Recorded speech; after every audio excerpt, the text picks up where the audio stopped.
As soon as they come in here, you hit the like button. That's going to, well, eventually when the video goes public, then the algorithm will notice how many people like this video, and it'll send it out there for more people to go and watch. So this one will go up for public viewing after, a few days anyway. But really wanted to break down a lot of information for you. I have a ton of stuff here, and I left the links down in the description to it. It's really going to be covering a lot of what we have been talking about with the average inflation rate. But I think this is incredibly important to talk about and to understand and to internalize, because very few people are really talking about the Federal Reserve and the inflation expectations as far as maintaining an average inflation rate, because it just doesn't make any sense when you think about what it is that the Federal Reserve or how they would conduct themselves in the past, considering what they are planning on doing for the future. Anyhow, I'm sure a lot of you caught the video that I had done earlier, referring back to this particular, I guess, working paper or something that came out of the Federal Reserve. This is out of the Federal Reserve Bank of Dallas. And this is really good because they're talking about that average inflation rate, basically talking about how they abandoned the average inflation rate or abandoned the target inflation rate and is now moved into average inflation. And again, it's very difficult to kind of wrap your head around. Let me go and read some comments real quick before we get too buried here. This will be good. I'm here. We can start now. All-nighter. Absolutely, man. All right. Hey, what's up? All right. Here we go. Calling 6 on the dice. Greetings, y'all. Hey, guys, don't forget to hit the like button. Yes, thank you.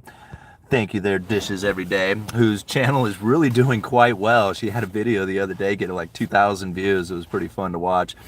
Considering it's this ASMR channel with her doing chores around the house and stuff, but, it's pretty popular. People seem to really like it. So yeah, go check out Dishes Every Day and give her a thumbs up and let you know how much you enjoy her videos. But I wanted to talk just a little bit about some of this stuff here. Let me read through some of these things so we can kind of get an idea of what average inflation really is, right? But listen to this.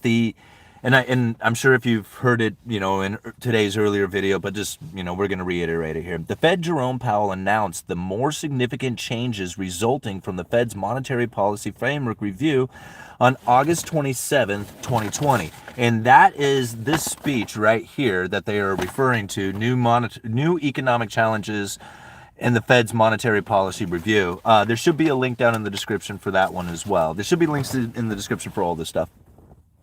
All right, the statement of long-run goals and policy strategy explicitly acknowledges the challenges posed by the proximity of the interest rates to the effective lower bound. All right, so now this is really the way the Fed speaks. They don't really talk in a way that makes it so that everybody can understand.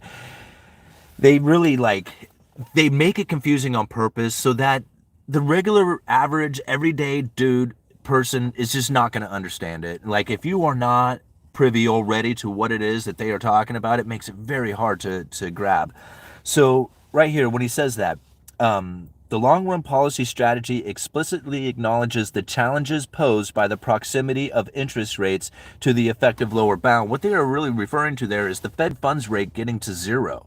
Once it hits zero, that really means that they have run out of monetary, policy. They cannot stimulate the economy like they once did with the lowering of interest rates. And that's essentially what he is saying there, that, once interest rates to the effective lower bound.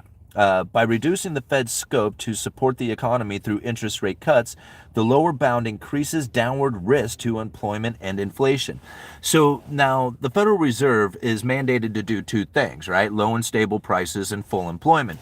But if the Fed funds rate runs down to zero or runs close to zero, they run out of monetary policy tool, and now this can interrupt their dual mandate of low and stable prices and full employment. Okay, the statement also highlights that the Fed is prepared to use its full range of tools to achieve the dual mandate objectives: stable prices and maximum sustainable employment. Notably, the Fed changed its language on inflation, replacing its 2% inflation target commitment, and instead said it will seek to achieve inflation that averages 2% over time, right? Now, this change is substantial. No, excuse me, guys. This change is a substantial departure from the previous flexible inflation targeting regime, Monetary policy under inflation targeting was symmetric. The Fed would equally respond to overshooting and undershooting of the target. So basically, if the Federal Reserve had the Fed funds rate too elevated, right, and it was causing inflation to come down, then they would adjust their monetary policy, the Fed funds rate, to try and bring more inflation to the economy. So basically, if they were over 2%, they would adjust for the Fed funds rate to try and stimulate the economy. If they were under, or I'm sorry, to try and restrict the economy. If they were under 2%, they would try and stimulate the economy to try and achieve that 2% target, but they were always trying to maintain a 2% target. Right? So wherever it was. Now, the Fed would equally respond to overshooting and undershooting of the target. The Fed lets bygones be bygones, since it does not attempt to make up for past inflation deviations from the target. So basically, if they had failed to achieve their 2% target, they were like, well, whatever, just get the damn inflation to 2% and then we'll be good. Don't worry about the past. This is the way they used to do it. By comparison, average inflation targeting means that policymakers would consider those deviations and can allow inflation to modestly and temporarily run above the target to make up for the past shortfalls and vice versa. This is something really important to remember, because you think about it, back when inflation was starting to run up and the Fed funds rate was really low, everybody was saying, man, the Fed is letting, inflation run, too much. They're causing damage. They're overdoing it, or something like that. They allowed inflation to run extra hot, extra long for an extended period of time on purpose to make up for the fact that they had failed to achieve the 2% target since the great financial crisis. Now, there was moments in there where they did achieve the 2% target. Sometimes they got above it. But for the most part, since quantitative easing 1, 2, 3, and 4, the Federal Reserve failed to achieve their 2% target. They were under it most of the time. See, this was one of the reasons when I was like kind of flipping out when John Williams had this speech, Monetary Policy Strategies for a Low Neutral Interest Rate World. It was 2018. And he was talking about allowing inflation to run extra hot, extra long. And I'm thinking, how in the world are you going to get it? You failed at achieving the 2% target for the previous 10 years. Now, all of a sudden, in 2018, November, you got this idea that there's going to be inflation and like you can actually run inflation persistently. Like, how are you going to achieve that, John Williams? Like, that blew me away. I kept asking that question over and over again. It's like you failed. You had quantitative easing 1, 2, 3, and 4, which took the balance sheet from $850 billion to over $4.5 trillion. It was a more than quadrupling of the balance sheet, way more on a percentage basis than we recently experienced. But yet we failed to achieve the 2% target. Like, we couldn't even get to the target, like not even above the target. We couldn't even get to the target, right? But somehow there was going to be a bunch of inflation to the point that they can run an average inflation rate instead of running the target. None of that made sense to me until the pandemic hit, right? And then all of a sudden it was like, oh, well, there's your ammo. Now you can use it. All right. So how? Right? How does the Federal Reserve actually adjust interest rates? This is probably one of the biggest questions out there that a lot of people have. And this little document right here coming from the St. Louis Fed really explains it pretty well. Like, pretty well. For, just a few pages here, it doesn't get really complicated. And it does explain it. So I'm just going to go ahead and read through this so we can kind of have a better understanding of how it is that the Federal Reserve adjusts interest rates, right? So it says like this: how does the Fed influence interest rates using its new tools? Do you remember the economics course you took in high school or college? You might recall memorizing the 3 tools of monetary policy that help the Fed achieve its congressional mandate of maximum employment and price stability. The story went something like this. The Federal Open Market Committee, which is the main policy-making body of the Fed, set a desired target for the Fed funds rate, the FFR, to move the economy toward the dual mandate. The Fed uses its monetary policy tools to influence the supply of money and credit in the economy. It does it primarily by using daily open market operations. When the Fed buys or sells U.S. government securities, it increases or decreases the level or supply of reserves in the banking system. Reserves are the cash banks hold in their vault, plus the deposits they maintain at the Federal Reserve Bank and the reserves influence the supply of money and credit in the economy. Your textbook might have had a graph like the one below in this model of the money market. The Fed could use open market operations, the purchase or sale of government securities, to shift the supply curve right or left alongside the axis and adjust the FFR lower or higher. And your textbook probably mentioned two other tools, the discount rate and the reserve requirement, and said that the Fed could increase or decrease either or both of these both of these to influence bank lending, and thereby the growth of the money supply. In retrospect, we now refer to that model as a limited reserve framework. Those are the old days. So if you didn't quite get that, it's pretty simple. The Federal Reserve, you got the big banks out there who are like basically the biggest guys, right? The Goldman Sachs, JP Morgans, all those people, right? And back in the day, they had a limited reserve system. So these banks, they only had so much cash, on hand, or so much reserves. Some of them had excess reserves, some of them were in need of reserves. The ones with excess reserves would lend them to the ones who are in need of reserves, and that overnight lending rate ended up being the Fed fund rate. The Federal Reserve could adjust that Fed funds rate by buying and selling those treasuries off the big banks, and that's ultimately what they were saying there in that first part of this paper. All right, let's see here. Okay, the great financial crisis the financial crisis changed the Fed's toolbox. The great financial crisis of 2007 and 2009 changed a lot of things, including the way the Fed implemented monetary policy. You see, in response to the financial crisis, the FOMC lowered its target for the Fed funds rate to near zero and increased the level of reserves from around 15 billion in 2007 to 2.7 trillion in 2014. That increase shifted the supply curve far to the right to the horizontal part of the demand curve. So guys, there's a link down in the description to this, but really, I mean, it's right there is what they're talking about. Okay. At this point, reserves were much more than limited. At the peak, the people described the quantity of reserves in the banking system as abundant or even super abundant. With this large quantity of reserves, making minor adjustments in the supply of reserves, shifting slightly to the left or right, would no longer be an effective way to adjust the FFR, the federal funds rate, up or down. And it would become clear that as the economy recovered from the financial crisis, the Fed would need to rely on new tools to raise the Fed funds rate. The Fed's new monetary policy tools. Okay. Now, let's fast forward to today. The Fed still uses the Fed funds rate as its policy tool, but it has decided to keep an ample level of reserves in the banking system. This may change soon. We're going to find out soon as just to kind of break this a little bit. You hear a lot of news right now taking place within the repo facilities and how this drawdown was taking place. We'll continue in just a minute because I think that is actually going to lead back into something like this. Okay. Let's see here. Where was I? Okay, and it became clear that as the economy recovered from financial, the Fed would rely on the new tools for raising the Fed funds rate. The new monetary policy. Okay, now let's fast forward to today. Okay, I'm almost lost. Okay.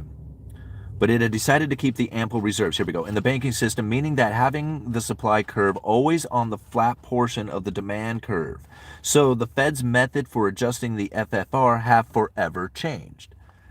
The Fed's new framework, dubbed the Ample Reserves Framework, uses new monetary policy tools to guide the FFR, the Fed funds rate.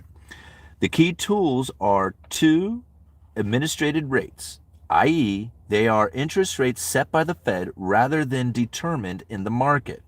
That's something to think about right there, right? So they changed this. It used to be that overnight lending rate, whatever that overnight lending rate was between the big banks, the ones who had excess reserves to the ones who needed reserves. That lending rate was the effective fund rate, and the Federal Reserve would buy and sell the treasuries off those big banks to try and adjust that level. But ultimately, that interest rate, that overnight lending rate, was found within the market itself, right? And that's what they were saying here. The Fed's new framework, dubbed the Ample Reserve Framework, uses new monetary policy tools to guide the FFR. The key tools are two administrated rates, i.e. the interest rates set by the Federal Reserve that determine the market, to guide the federal funds rate within the FOMC range. All right. But let's not get ahead of ourselves. Understanding the process starts with understanding what banks do with their cash that they want to have available for the short-term needs. One option for the bank is to lend the cash to other banks in an overnight federal funds market and earn the FFR. This is like typical, right? The FFR is determined between the borrower and the lender in the Fed funds market. It also serves as the Fed's policy rate, the interest rate the Fed targets to communicate and set the stance position of monetary policy. The new primary tool, interest on reserves. But banks have other options when it seeking a return for their cash. They can deposit it into the reserve account at the Fed and earn interest on reserves. This is the IOR, the interest on reserves. Because the IOR offers banks a risk-free option, it serves as a reservation rate, the lowest rate a lender is willing to accept when lending funds. As a result, the FFR should not fall below the IOR. So this is where they can put the floor in it, right? If for some reason the FFR fell below the IOR, banks could borrow at the Fed funds, could borrow at the FFR and deposit the reserves at the Fed, earning the IOR to earn a profit. This arbitrage activity should ensure that the FFR won't fall below the IOR, right? Below that interest on reserves rate, and links that rates together. Because the IOR rate is an administered rate, the Fed can nudge the level of the market determined Fed funds rate by adjusting the setting of interest on reserves. In Ample Reserve Framework, IOR is now the primary tool the Fed uses to adjust the FFR. So the new tool and also the primary tool of the monetary policy is interest on reserves, the IOR. All right. New supplement tools on RRP rates, right? Now, here it goes. Now, there is small complications. Not every financial institution that operates in the Fed funds market has access to the interest on reserves. So, the FFR could fall below the setting of the IOR rate. To aid in the control of the level of the FFR, the Fed introduced the overnight reverse repurchase agreement, the ONRRP, right? Overnight reverse repurchase agreement facility to a board set of financial institutions. When an institution uses the ONRRP facility, the reverse repo facility, it is essentially where was I? Shit.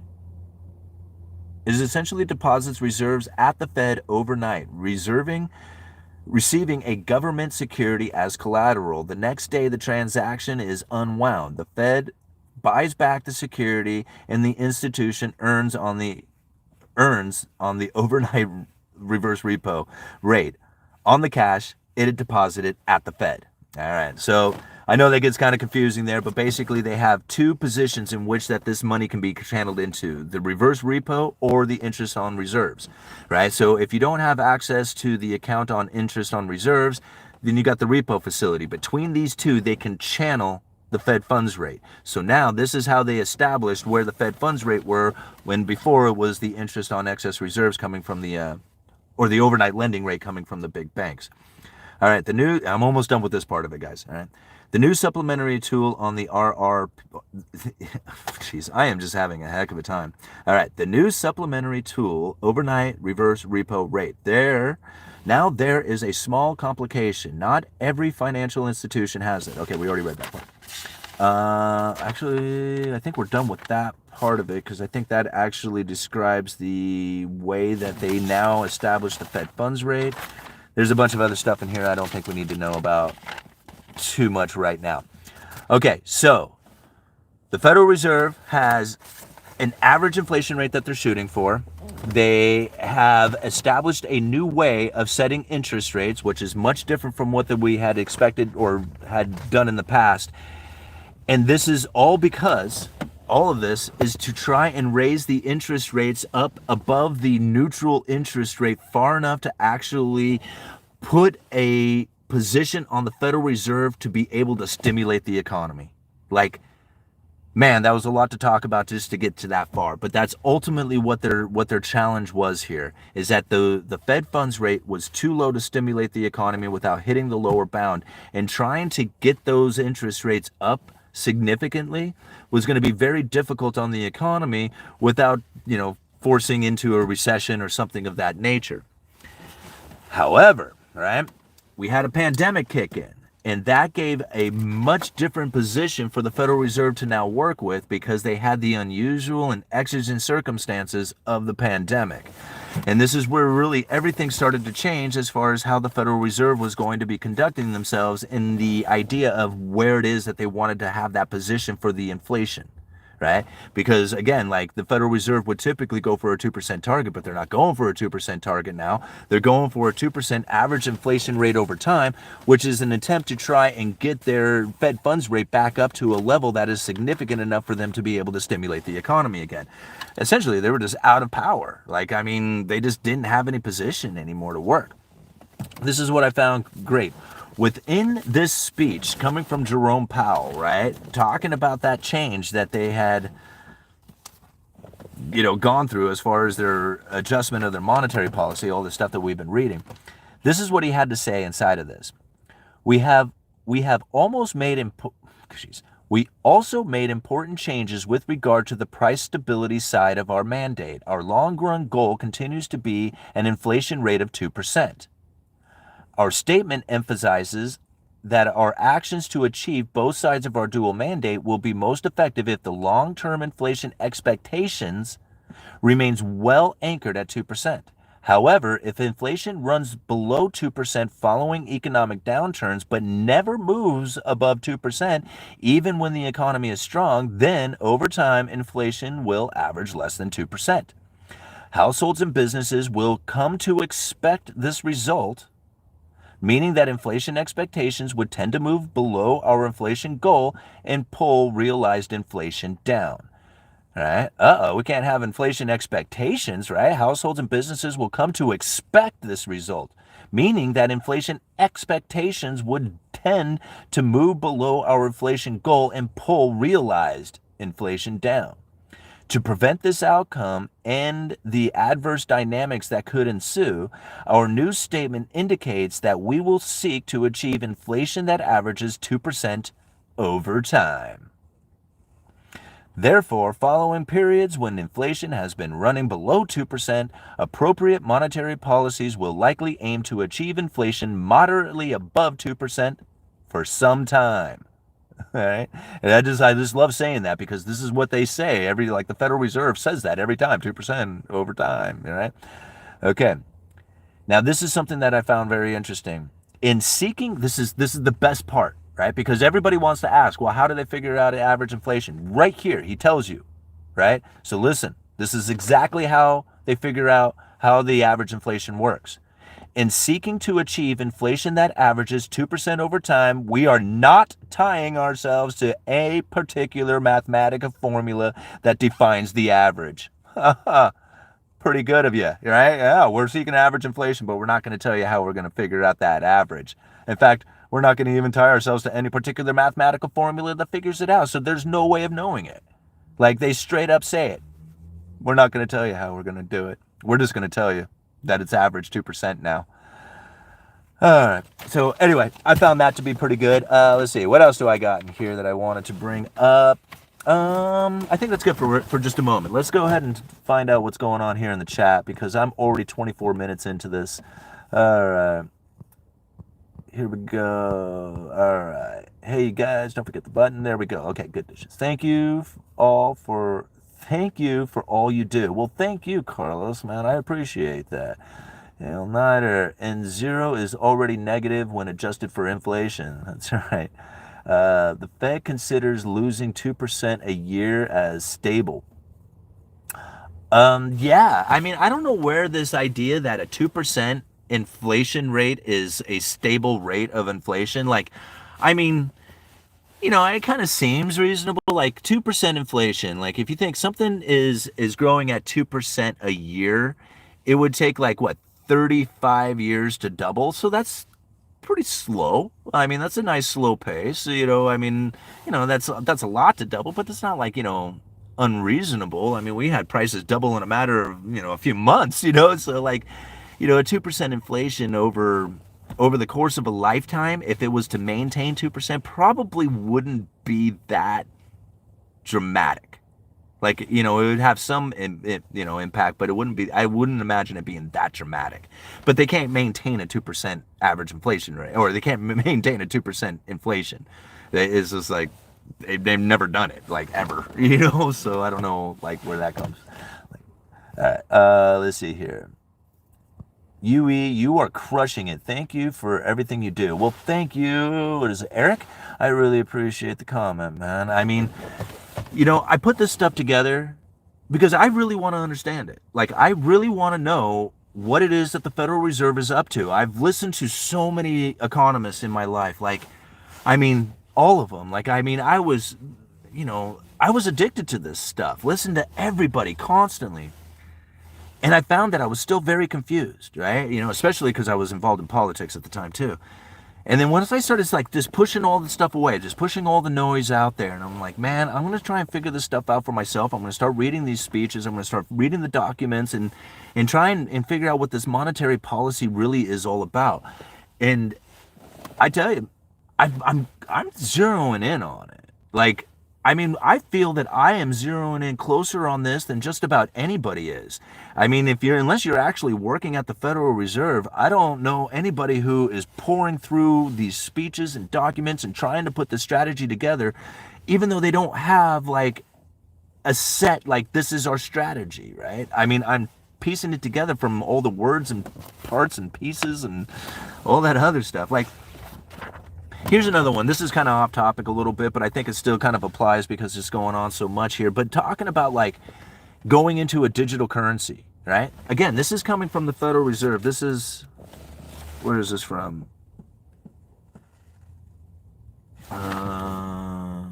Vice President of Supervision Bar on Payments Innovations.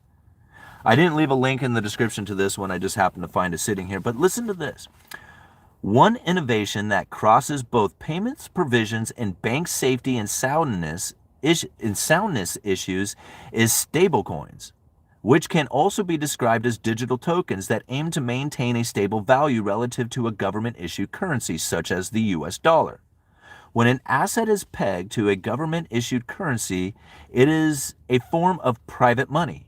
When that asset is also used as a means of payment or a store of value, it borrows the trust of the central bank.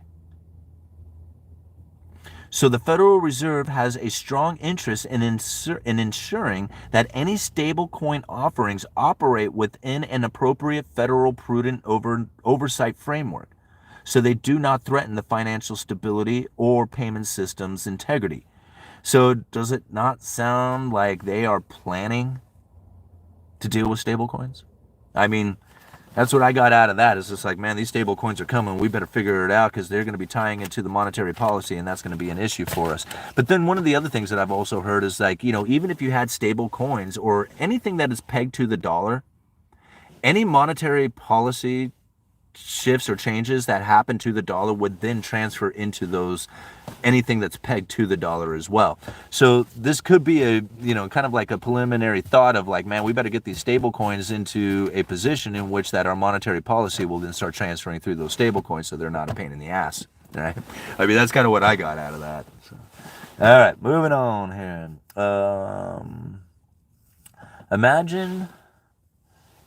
Imagine failing at something after employing substitutions, waiting in hydronics to manipulate the results. Oh, I see. Imagine failing at something after employing substitutions, weighing. Oh, so think of like, failing at the 2% target. So we're going to come up with a new metric and then use that to like, fix the situation. I don't know. All right. It's a stable 2% shift from us to them for our benefit. Yeah, right. All right. I'm tardy. You're late, Midwest Cannabis. It's good to see you here, though. All right. Good evening, Midwest. All right, Simon, with all the recent quantitative tightening and continued quantitative tightening, will that cause deflation? What impacts do you think the massive quantitative tightening will have? Yeah, I mean, you got to think about it. They're taking the balance sheet, they're trying to normalize it. So they got a long ways to go to get to whatever normal was. What's normal? I mean, who knows what that is anymore.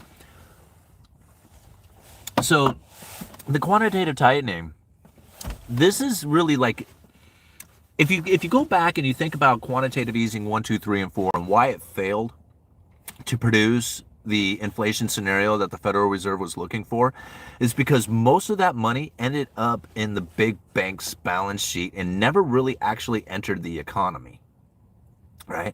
And that's the case for a lot of the money that was printed up just recently as well.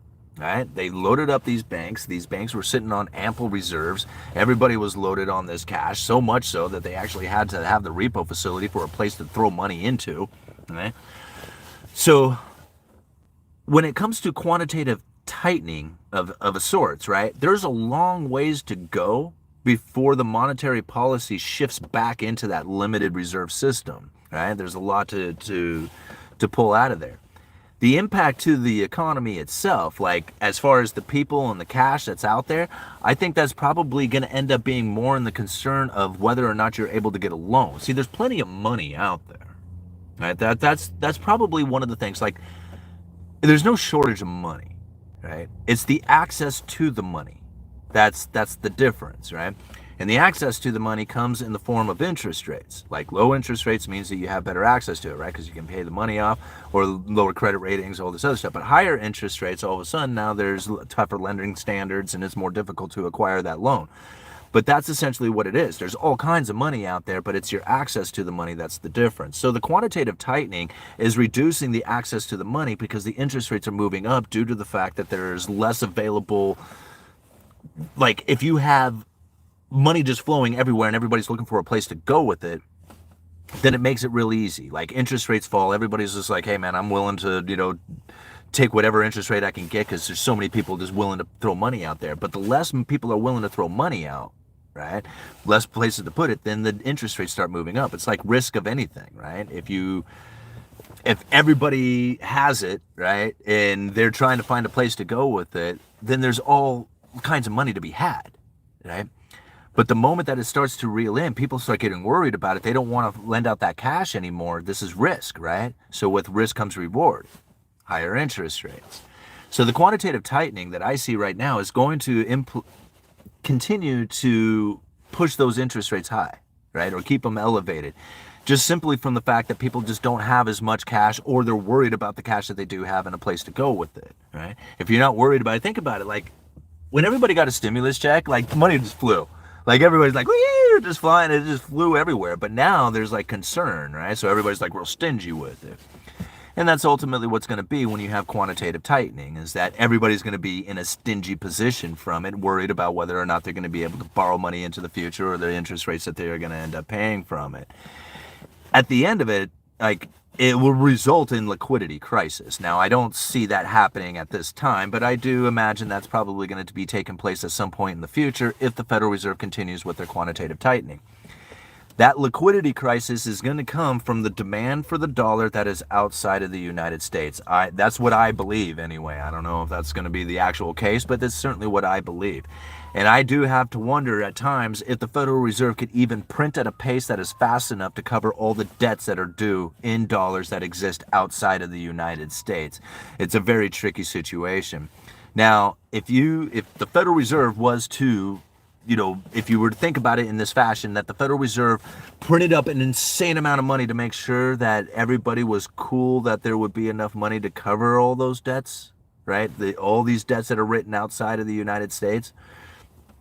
and everybody was cool. It's like, okay, yeah, there's plenty of money. Inflation is everywhere. Don't worry about it. You know, like the hyperinflation of the dollar. People are not concerned at that point about whether or not they're going to be able to pay off those debts, right? Because money is everywhere. Cash is trash. Nobody needs cash, right?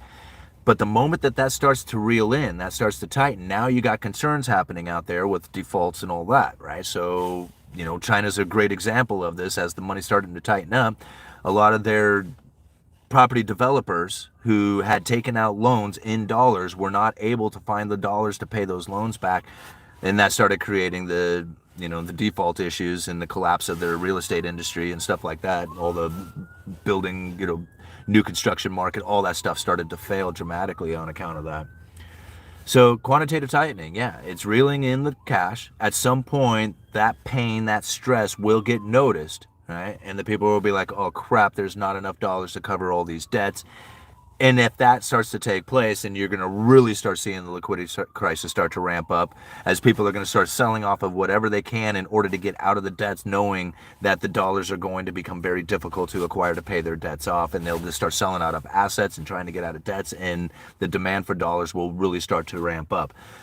I can't imagine the Federal Reserve allowing it to get too dramatic at that point before they start firing up the printing press again to cover all the debts and all that other stuff. Wow, did any of that make sense? I'm gonna have to go back and listen to that. All right, I'll be listening and shaving my head to look pretty for an investment Zoom call in 40 minutes. Hey, right on. And good for you, all-nighter, man. Do that stuff, man. Get to work, get it done, man. All right. What a convoluted mess. Yeah, right, straight up, right? What up? What up? All right. I learned today that the U.S. Treasury publishes their daily operations statements to the public. For anyone interested, you can find it here. Literally every day you can look at what money is going in and out of the Treasury. National security. Evenings, maybe AI could help the Fed. I doubt it. I don't think anything could really help the Fed. I mean, I honestly think that the Federal Reserve is just pretty much doing whatever it is that they can to figure out how to keep their monetary policy going. But, you know, I mean, if you were to ask anybody who worked at the Federal Reserve like 50 years ago what they would think about negative interest rates, they would have all laughed. They would have been like, not in a million years. There ain't no way in the world that the Federal Reserve or any nation or any interest rate out there could ever possibly go negative, right? I mean, that would be their thoughts. Now, here we are, like, all debating on, like, when do they go negative? Like, it is such a difference that is happening. Like, you could not possibly be a banker from 50 years ago and be able to participate in today's economy. I'm just sure, like, you know, you would just be blown away by what has happened. Yeah. All right. Yes, the money supply doubles every 10 years. According to the daily Treasury statement, DTS Treasury spent $11 billion into the economy today. Just go on. Hey everyone, how many people are on? I can't see it on my end. Curious. We got 33 people watching right now. Thank you everybody for joining this live stream. I'm hoping you're enjoying it and being entertained and getting some sort of information off of it. All right. It sounds like the Fed is focused on inflation, not worrying about the employment side of their mandate. I totally agree with that. In fact, hold on. I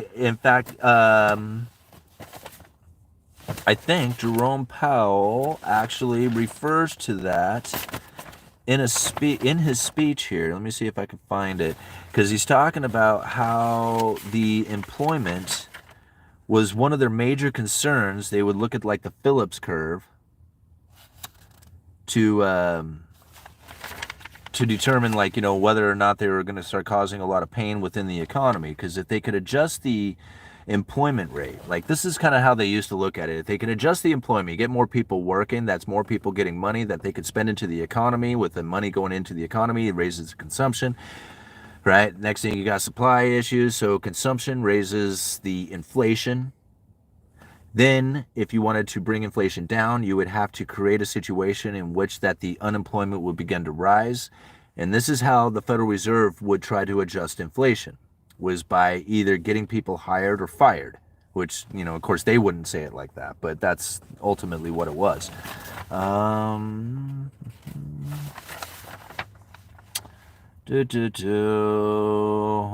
I can't find it in here. But in that speech, he does talk about the Phillips curve.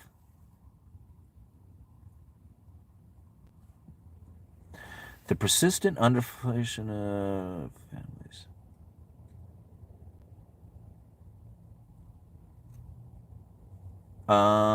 Here, give me 1 second here, guys, because however the inflation persistent. That's not it. Oh, sorry, guys. It's in there somewhere, but they're basically saying that they don't have to worry about the employment anymore, because even though they had like a situation in which that would typically cause unemployment to rise, it didn't rise. Like, you think about it, all the way since basically the Trump administration, maybe even prior to that, unemployment never really rises that much, except for like that little blip during the pandemic, right? Which was self-induced, so it doesn't really count. I mean, well, it counts, but you know what I mean? It's like unemployment has been historically low for a very long time. So no matter what the Fed does, it doesn't seem to screw with the unemployment like it once did. Now they're not like concerned about it, right? So now they're part of their dual mandate, like you were saying. Now they're out of their dual mandate. They're only really worried about the inflation part of things, right? Because even if they raise the interest rates up, it doesn't hurt the employment, or it doesn't raise the unemployment like they had once expected it to do. So I think they're in a position now where they're pretty much just focused on the inflation part of things. And in my opinion, they're more focused on trying to get that ammo back, trying to keep that Fed funds rate elevated and still bring inflation down. Like that's, I think, would be their ultimate goal, is to get inflation back down and to maintain and, retain their ammo, that Fed funds level. All right, 228 billion in deposits and 237 billion in withdrawals. All right, ETF on the SEC tomorrow. Yeah, that's what I hear. There's like, some exchange traded funds and some issues that are coming up. What was it like? Even in Bitcoin, like what was it? Coinbase got approved for a bunch of derivative sales in Europe or something like that. Like you can see this is really what gets me about people who are just like naysayers about Bitcoin. I'm like, how can you, like, the cat's out of the bag.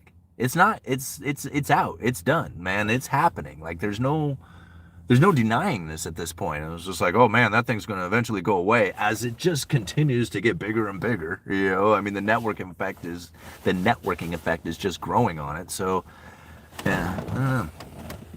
Anyway, moving on here. Okay.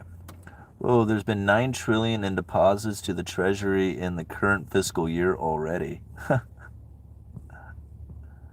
You got to check this data out. It's wild. Yeah, I will. I'll go check it out. All right, what kind of black swan could come out of the euro dollar? I mean, that's like, I don't know. I mean, who knows what could come from it? I honestly think that the biggest issue from something like this gets really, it's hard to wrap your head around because there's so much to think about, right? But if you could just kind of just think about it like in a sickness, like contagion. You got a company, a corporation, a country, it doesn't matter, right? I mean, it's got to be significant though. It can't be no small, but something big, multiple of them, right? You got a couple of countries, corporations, whatever. Right? And what ends up happening is that they default on their bonds, right? Or even their commercial paper. Like, commercial paper is something that is, it's kind of like a bond. But it's not a bond because it doesn't pay like a coupon. Basically, commercial paper is like a short-term loan that a corporation can like say, here, let's make it simple. I'm a contractor. I'm going to get paid from this guy. He's going to pay me in commercial paper. He owes me $100. right? The commercial paper that he gives me pays me, right, $100 worth of this commercial paper. If I hold on to it for a year or whatever, a certain timeline, then it'll pay an interest. I can get more money out of that, right? So basically, it's like a way that the corporation can pay you, but then still kind of borrow into the future because you're not really getting paid. You're being delayed, right? You got this IOU. So let's kind of think about that for just a second, right? So now here I'm a contractor, I'm big time, huge contractor. I I build sky rises or whatever, skyscrapers, right? And now I got all this commercial paper sitting on my balance sheet, right? Waiting for it to mature so I can get paid. And all of a sudden, this company that had paid me in this commercial paper is failing, right? They're defaulting.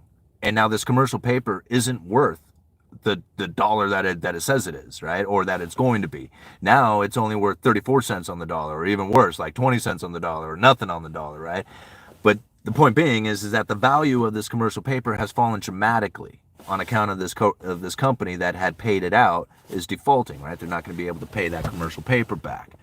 So now I'm the contractor, right? Who's getting paid in this stuff. I have this stuff on my balance sheet, and all of a sudden it's not worth anything, right? So now my balance sheet is starting to diminish.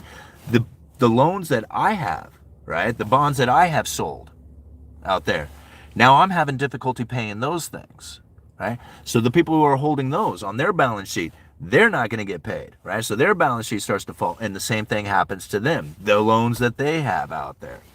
So this is the contagion effect that starts to ramp up, and it can just start spreading like wildfire from corporations to countries to the entire globe.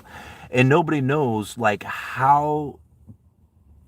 what could actually trigger that moment.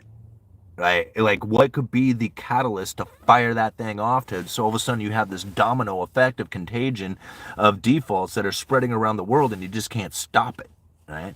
That's like, right, that would be some good times right there. Oh. Did anyone watch John Williams' speech today? I didn't catch it. No, I didn't even realize he had a speech today, but if he did, I'm going to go read it.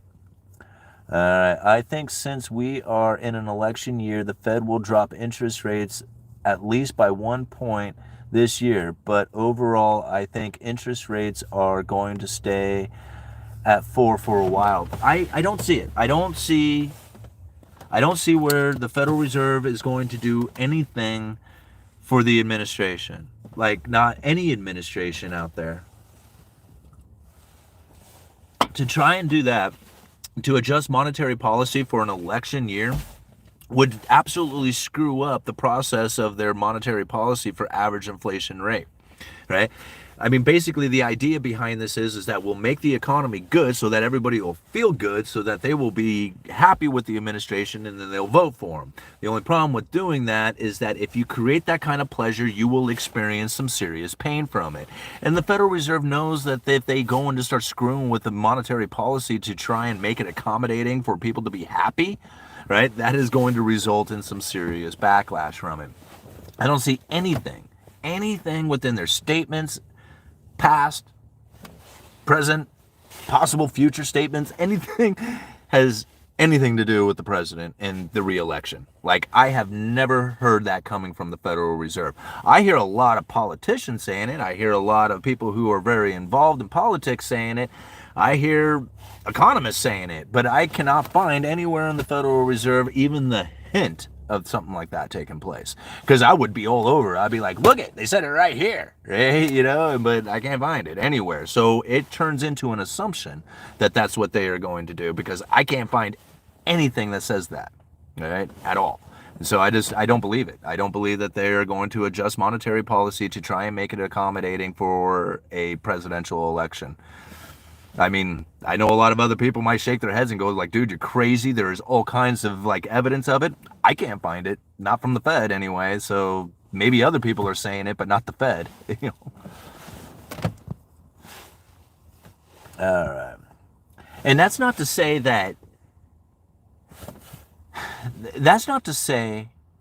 the government goes into some sort of spending program or whatever, that the Federal Reserve doesn't try to become accommodating to that situation, because that seems to be what they do. They grow very accommodating to when the government goes into massive, spending. But again, it's usually an excuse. Great financial crisis, pandemic, and whatever. There's usually some sort of thing going down at the time. So if there is a thing going down, like liquidity crisis or something, that might just happen to be in a position in which that the Federal Reserve does adjust monetary policy, and it happens to be in an election year. But I don't think those two are coordinated together. I mean, unless, okay, well, let's take it back. Maybe I did. Let's say that the government set up a situation in which that would cause a liquidity crisis, forcing the Federal Reserve to then go into a monetary, stimulus program, which would then cause everybody to be like, ooh, happy. Maybe something like that would happen. But God, I mean, talk about like, maybe, I don't know. I don't see it. Like, I don't see anything in anything that I read would suggest something like that. I honestly think that the Federal Reserve is tightening up the balance sheet until they find that level in which that starts creating so much pain for the people that they will find their level. They will know, yes, this is where our monetary policy, where the dollars need to be or whatever. And at that point, when the liquidity issues start to come up within the Treasury market, then the Treasury will step in and start buying those bonds, providing the liquidity that the Federal Reserve would normally be there for. Like, that's what I think is going to happen, right? Because the Treasury has already stated that they're going to be doing bond buybacks sometime in 2024 because they know the liquidity is going to be, tightening up. The Federal Reserve in their quantitative tightening is, this is the steps that it takes to get there. So they already know that there's going to be issues within the bond market. And they are going to be able to step in and provide the liquidity needed to make sure that those bonds either stay liquid, buy or sell, no matter what the position is. And I mean, that makes sense to me. Like, I see that like almost like an inevitability almost, All right. And, and I don't mean to like throw somebody else's opinion on like what it is that the Federal Reserve is going to do during an election year. I mean, if that's your opinion and you have belief in that, I mean, who am I to say that you're wrong on that? I'm just saying that the information that I find coming from the Fed doesn't suggest that at all, right? And everything that I've learned about where it is that I feel that the monetary policy is going to go, I don't even look at politics. I don't even concern myself with it. And I'm able to keep a pretty good focus on where it is that the Fed is headed. I mean, that's pretty good for most people who would say that you can't understand economy without understanding the politics. And I think the difference in that is I don't follow politics. I understand it just fine.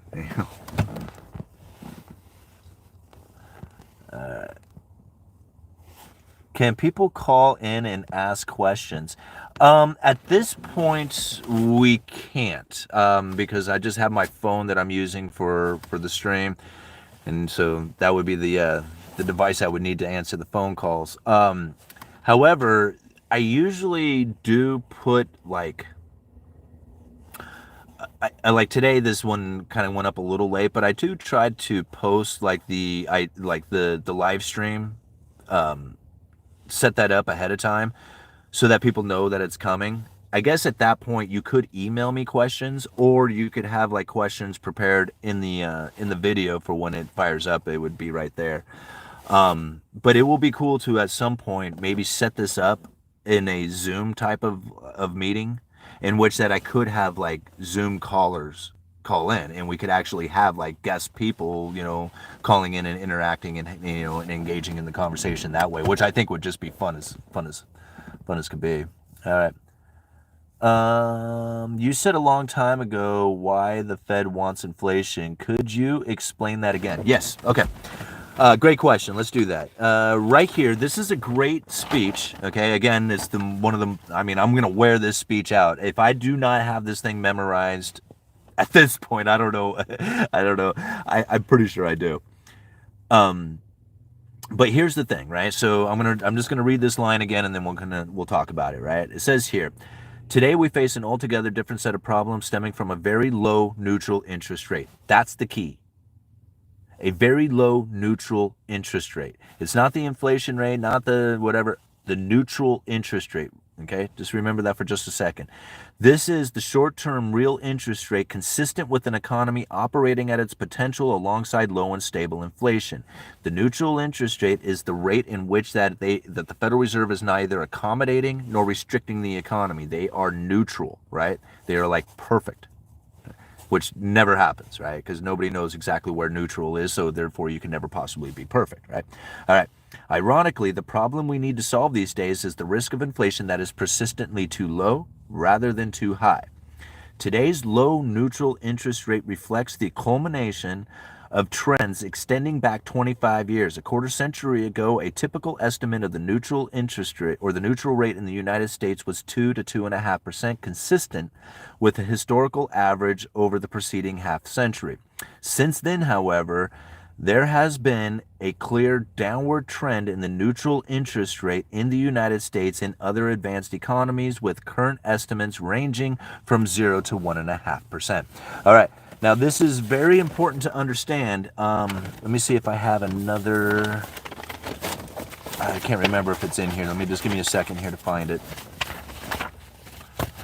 because I can't remember if it is in here. Shoot, it's not. Okay. All right, so let's talk about the neutral interest rate real quick and how that is going to impact the Fed in their, is it in here?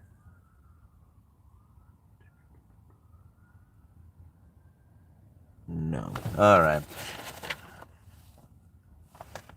Man, this is a lot of dead air time. I'm sorry, guys. I try to keep it so there's no quiet, so I don't have any dead air time, but trying to find this is going to be a little difficult, I guess, through here.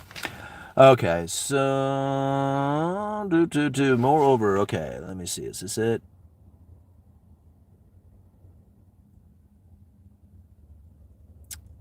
Shoot. Okay, well, I can't find the information on that part, so let's just talk about it. So the neutral interest rate. So when the Fed is neither accommodating nor restricting the economy, they are neutral, right? But however, let me read the question again one more time. Okay, a long time ago, wants inflation. Could you explain that again? Okay, so when it's difficult to understand, because most people, when they think about inflation, they think about it as being a bad thing, right? Like, how could you ever possibly want this inflation? But man, there is a lot of cops all over town right now. I can see them up on the hill too. Anyhow, so when the neutral interest rate is low and the Federal Reserve tries to stimulate the economy, right, what they have to do is they have to lower the Fed funds rate below neutral, because if the neutral rate is like they're neither accommodating nor restricting the economy, anything below neutral would be accommodating. Anything above neutral would be restrictive, right? So right now they're in restrictive, right? They're in a very restrictive mode. But here's the problem. Because inflation has run persistently low for the last few years, it is dragging down, and for several reasons, not just inflation, but it's inflation, demographics, globalization. All these things have driven the neutral interest rate lower, which means that when the Federal Reserve goes to stimulate the economy and lowering interest rates, they hit the lower bound of zero. They hit the lower bound of zero, meaning that they can no longer push rates down any further, and it's just below the neutral interest rate, meaning that they really don't have any kind of stimulating effect, right? So if they were able to drop significantly below the neutral interest rate, well, then that would be very stimulating, right? But because they have it so low, the neutral interest rate has gotten so low that it doesn't give them much room to stimulate the economy. Let me see if I can find, they refer to it as scope, as their less scope to stimulate the economy. Gosh, I wish I could find that here, so because it was such a good way that he had referred to it as. So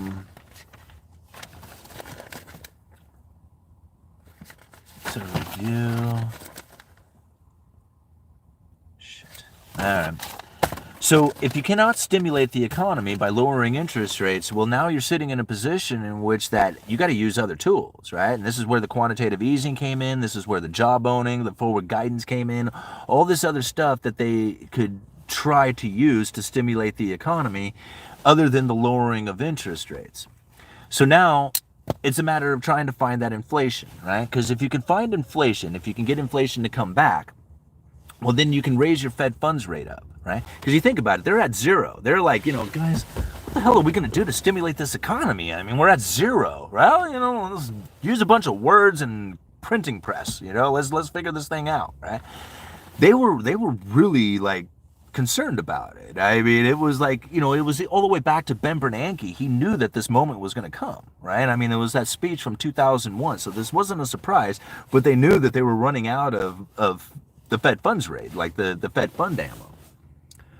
So if there was any situation that came up in which that inflation started to run hot, well, then they could fight that inflation by raising the Fed funds rate.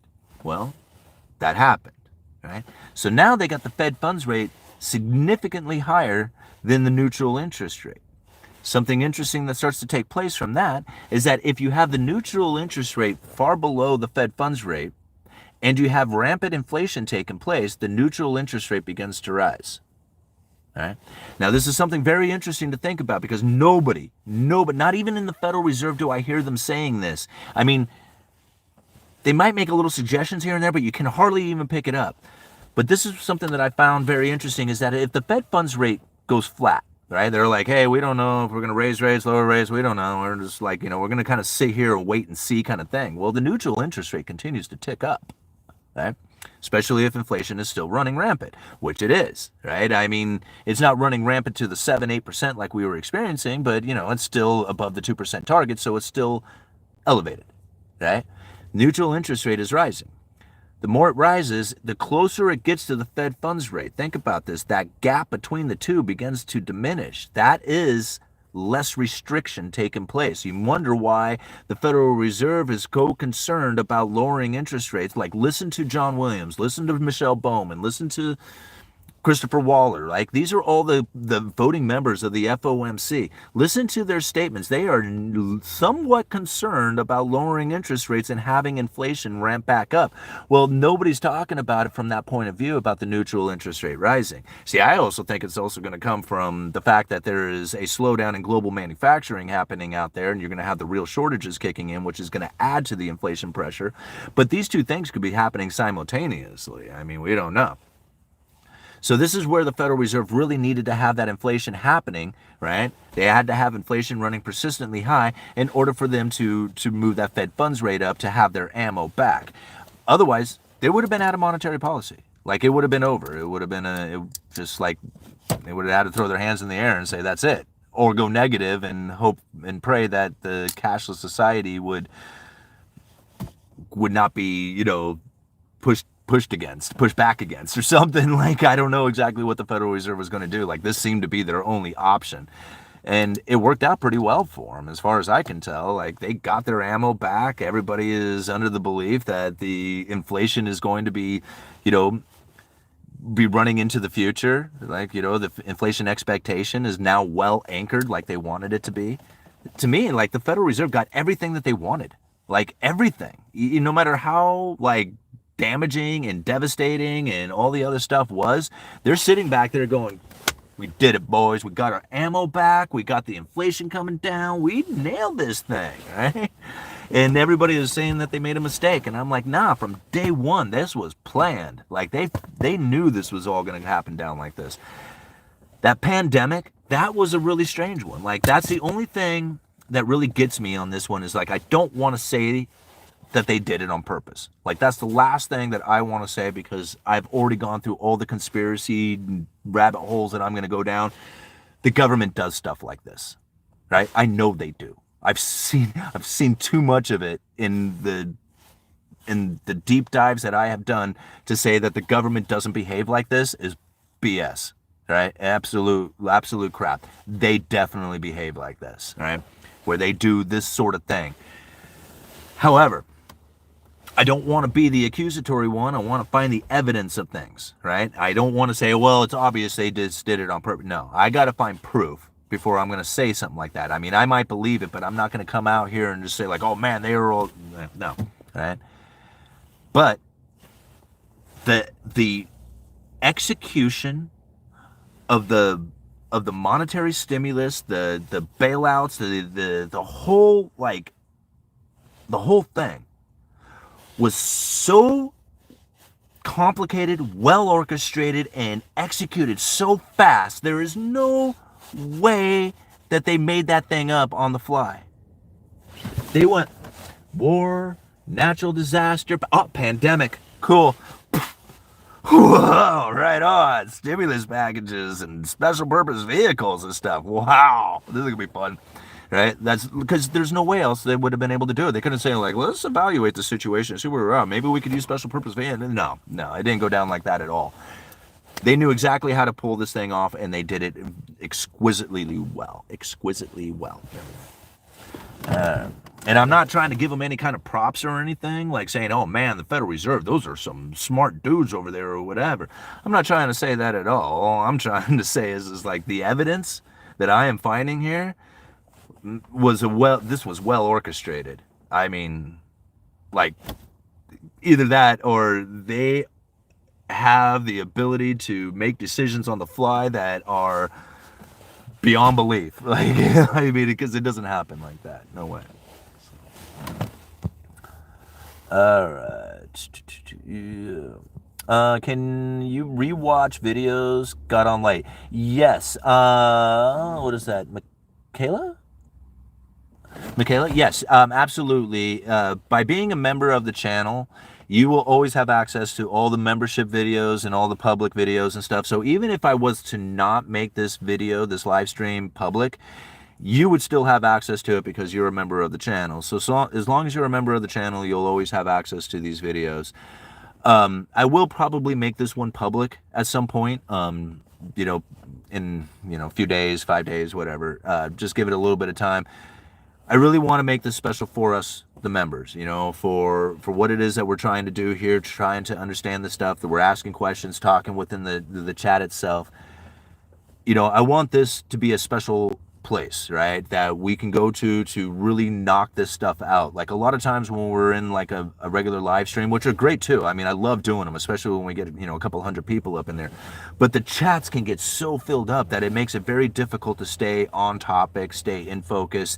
And then even having the conversations with, I mean, I even see it in the, when you guys are talking amongst yourselves in the chat, it gets very like garbled, as far as that goes, like, where the hell is the conversation in this part? So that's where I found, like, doing the live streams with the members only kind of style is it's going to stay better in focus, stay more on topic, and I think that we are going to be in a much better position to ask each other, like, the questions that we need or the opinions and stuff like that, to actually be in a position in which we all see that, because a lot of times in the, if you have 200 people watching or whatever, it'll just get buried in the chat. So anyway, thank you all for being here. I really appreciate it. We're an hour and 7 minutes into this, and it just feels like I just got started. So, all right. Michaela, you can hit the screen and slide the red dot to the far left. Oh, I see, and then speed it up. I see. So catch up to where we are. All right, evening all. Simon, why do you like Bitcoin? Seems like the greater fool theory. It is. I don't see intrinsic value, at least gold and silver are usable purpose, or has usable purposes, and that creates store of value. All right, self-education, great question. You're absolutely right. Bitcoin is the greater fool theory. With the idea that if I buy it today, at some point in the future, I'll be able to sell it for a higher price to somebody who's going to pay more for it than I did, right? That's the greater fool theory.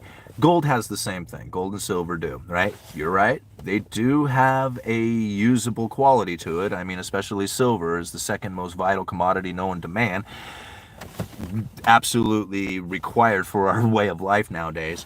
So you're right about that. But then Bitcoin also serves a purpose. I mean, you think about it. I can do a transaction with anybody in the entire world, doesn't matter where they're at. Once I execute that transaction and send that on its way, no government, no authority, anybody's going to stop it.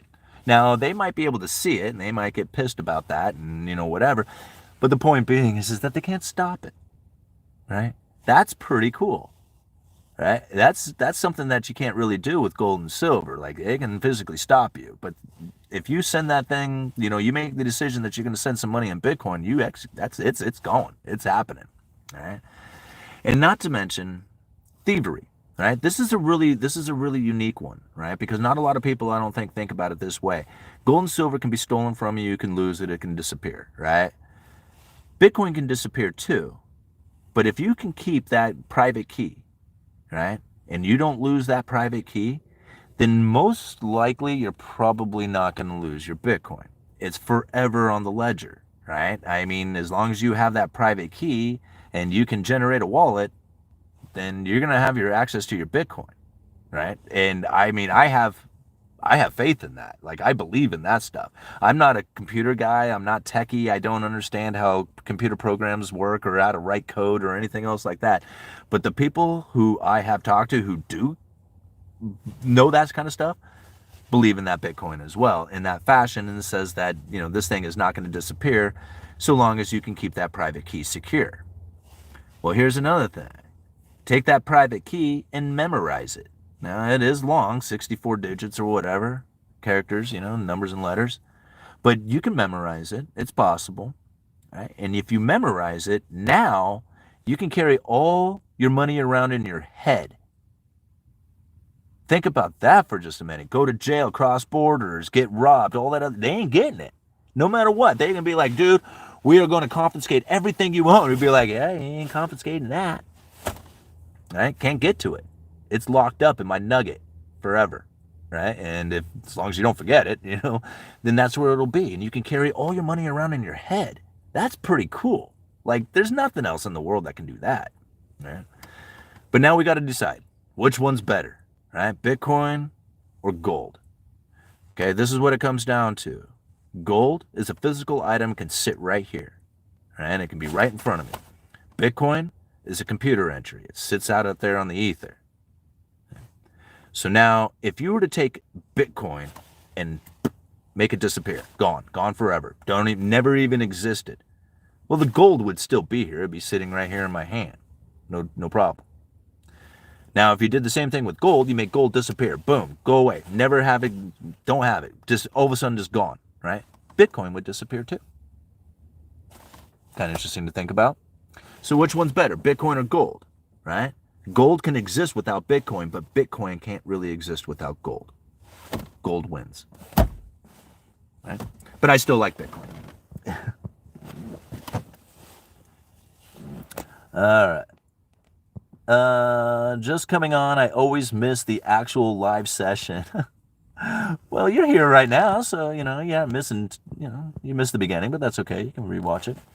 That'd be a good idea to have Zoom callers be able to call in and interact with you. Yeah, I absolutely agree with that. And this is like, you know, I'm still trying to build this thing up.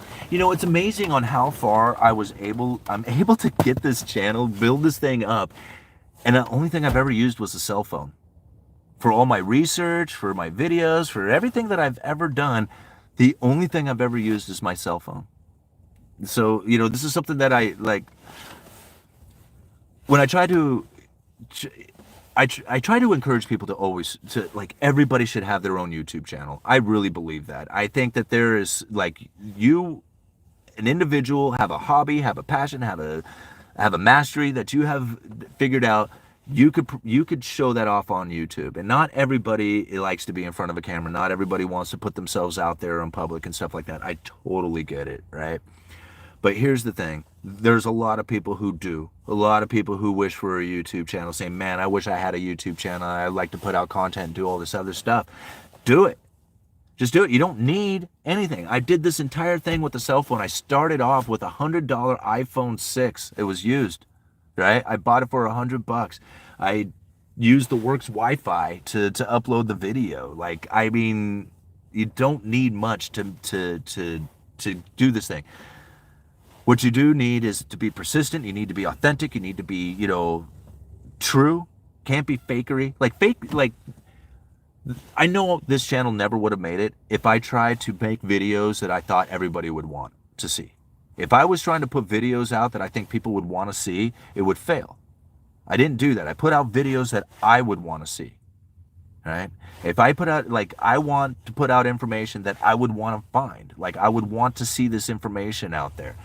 When I did that, it was like no problem. Like, I mean, dude, you're in a broken down car, you're not lighting, whatever. I don't care.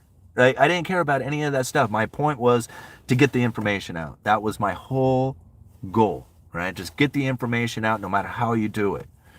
And it worked for me. Like, it worked really well.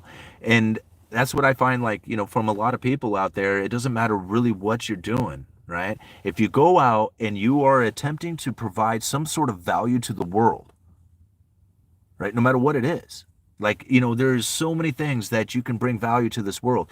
And if you are adamant about it, like, I am going to bring this value to the world will say, hey, man, you need some abundance in your life. We're going to provide you with stuff. Since you put out the effort this way, the effort's going to come back in the other way. And since you're not going for the money, you're just going for providing value, everything else comes. It just naturally starts to fall into place. Even if you don't like realize this, like I think about it sometimes, like, oh man, I got another medical bill, how am I going to cover that thing or whatever? And then, I put out the effort here and just kind of forget about it, and things start falling into place, right? You get better deals, you get something comes up that you weren't expecting. That's what happens. And you don't need to like condition yourself with, I need better this, that, and the other thing, and all these other stuff to set it up to make my life change. You can just start changing your life right now and make it happen. I don't know how I got off on that. Okay, moving on. Okay. But yeah, that's what I guess what I was getting at is that, I'm trying to advance my channel here a little bit, and I don't want to go too far. Like, whatever I'm doing, I want to stay consistent with. And so I don't want to just try a bunch of new stuff to see what works. Whatever it is that I change about the channel, I want to stay consistent with. That's part of, like, even doing these membership only live streams. It's like, okay, well, every Wednesday and Saturday, be consistent. What's going to happen if you do this every Wednesday and Saturday and just do it? Like, like I told myself a long time ago, put out a video every day for a year and see what happens. Totally changed my life. Totally changed my life, right? Just put out one video every day for a year. Now I'm thinking, well, do this live stream every Wednesday and Saturday for a year and see what happens. Do this membership only live stream, promote it throughout your videos, try and put out the information, and then, do this and see what happens. And so this is it. You guys are seeing it happen right now. All right. Crown would like to hear opinion why you would think that. Thomas Crown, huh? Self-education. Having purchasing power outside of the banking system is my main reason. Game theory is a close second. Took a while, but I finally found it. Corporate Transparent Act and the new requirement of the BOI reporter by F. Vinson. Small businesses are about to hit hard. Thoughts? I got to go and do some, like,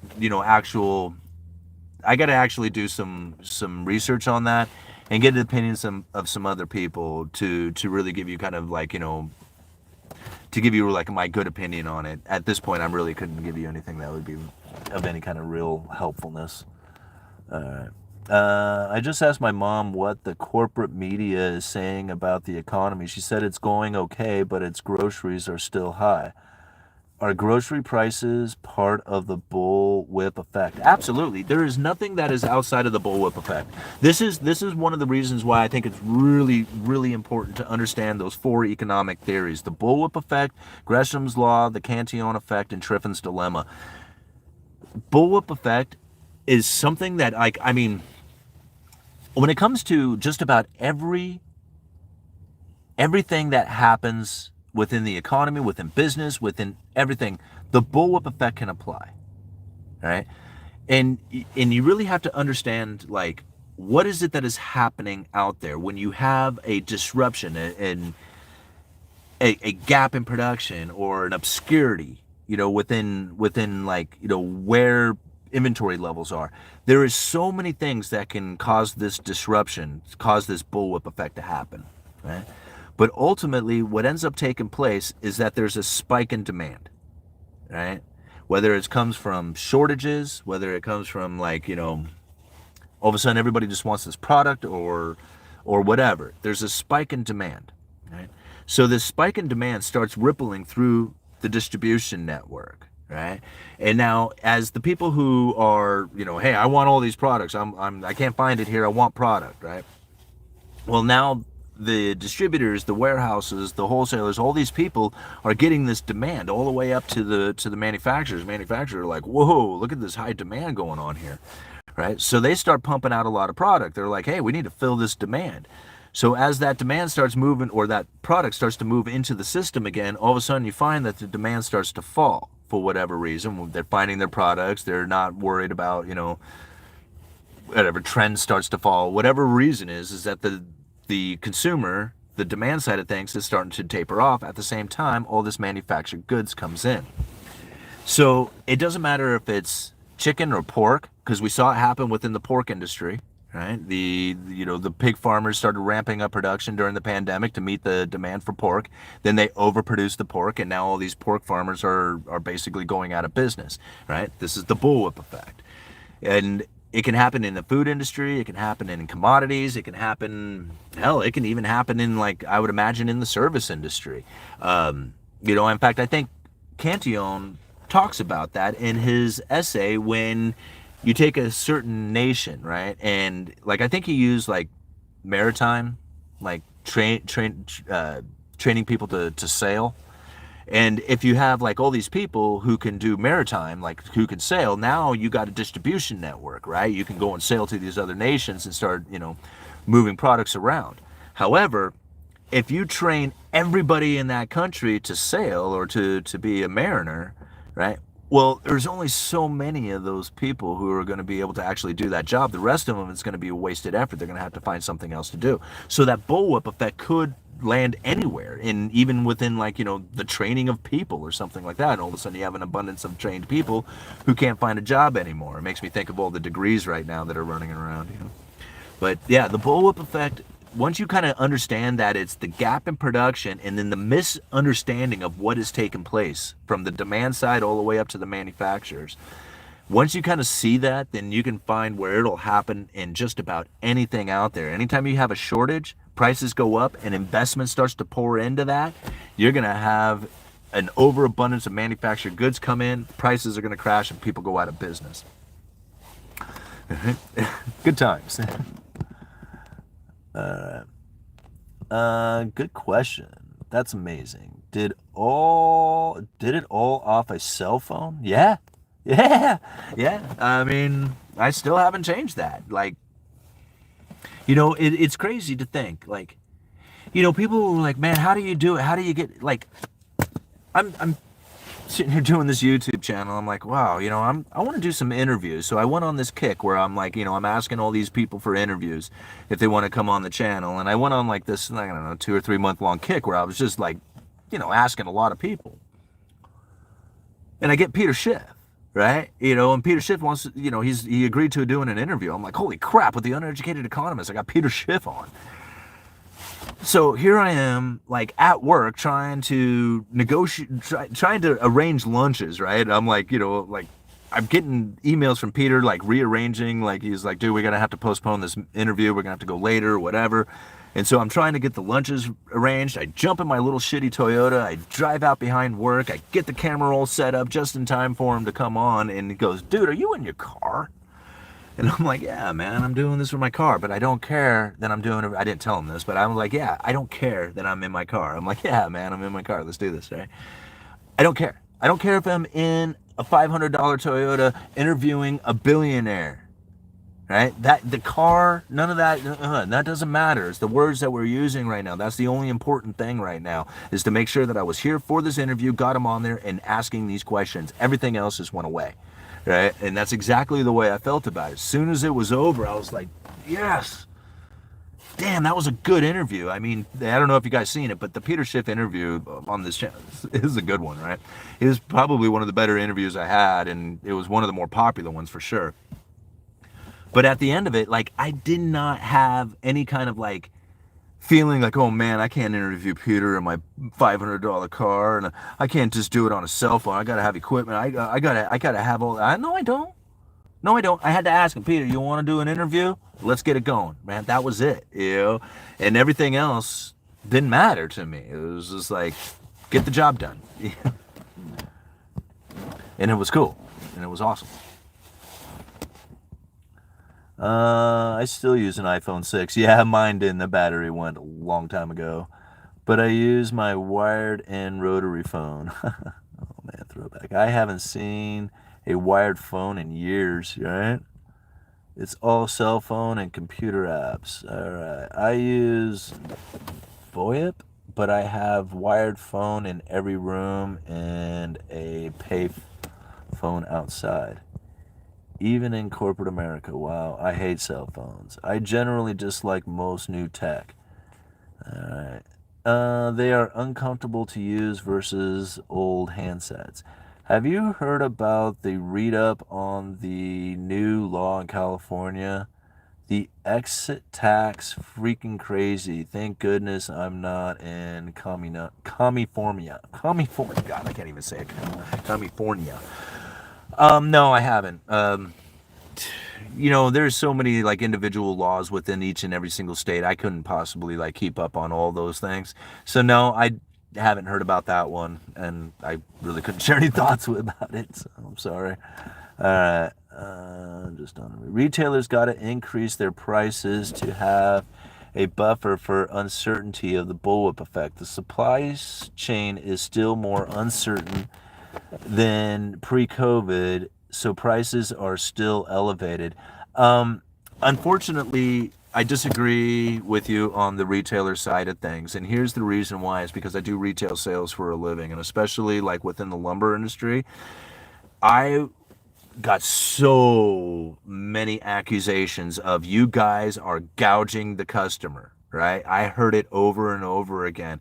Like, I mean, even straight up, like people standing in the store saying this is robbery. You're doing this on purpose, kind of thing. Like people literally accusing the store of causing the prices to go way up, or having the prices really elevated. And I can see the frustration in a lot of people. Especially if you're needing that lumber to earn money with, and I could see where you could get really quite upset with it if you have bids out there for cheaper lumber, and then all of a sudden you got to come in and buy expensive stuff. Yeah, you're going to be pretty disappointed. You're going to look for reasonings and look for blame to throw around. Here's the thing, though, right? I'm a retailer. There's another store not too far from here that sells all the same items that I do. All the same stuff. And then there's another store a little bit farther past that one that does the same thing that I do, right? So I am in competition.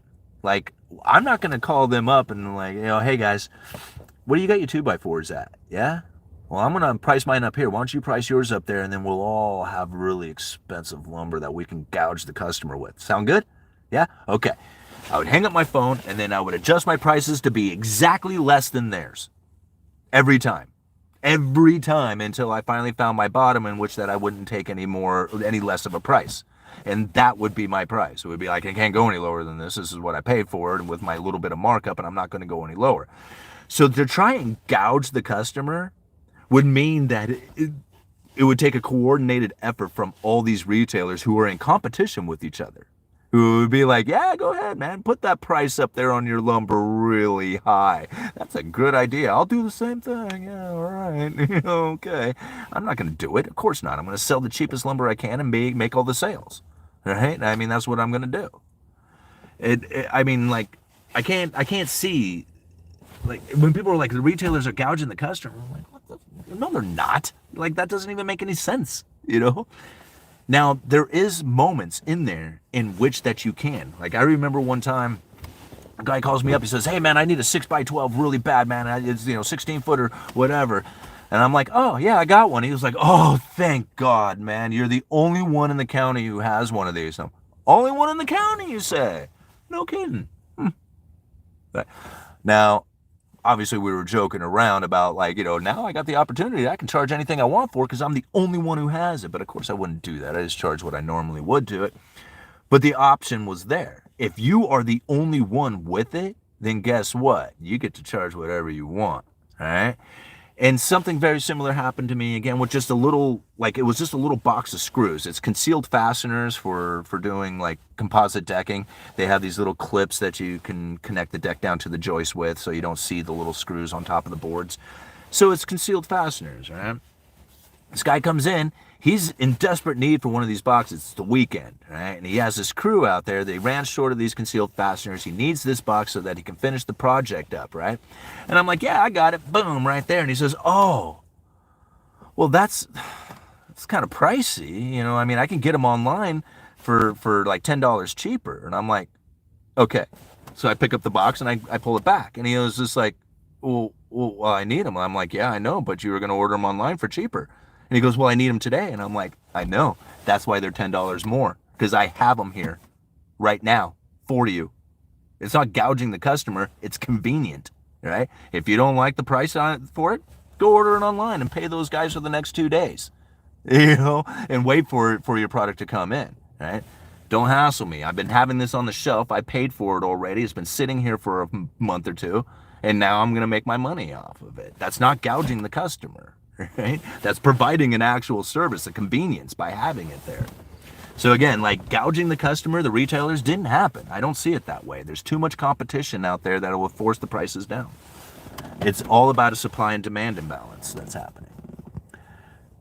All right.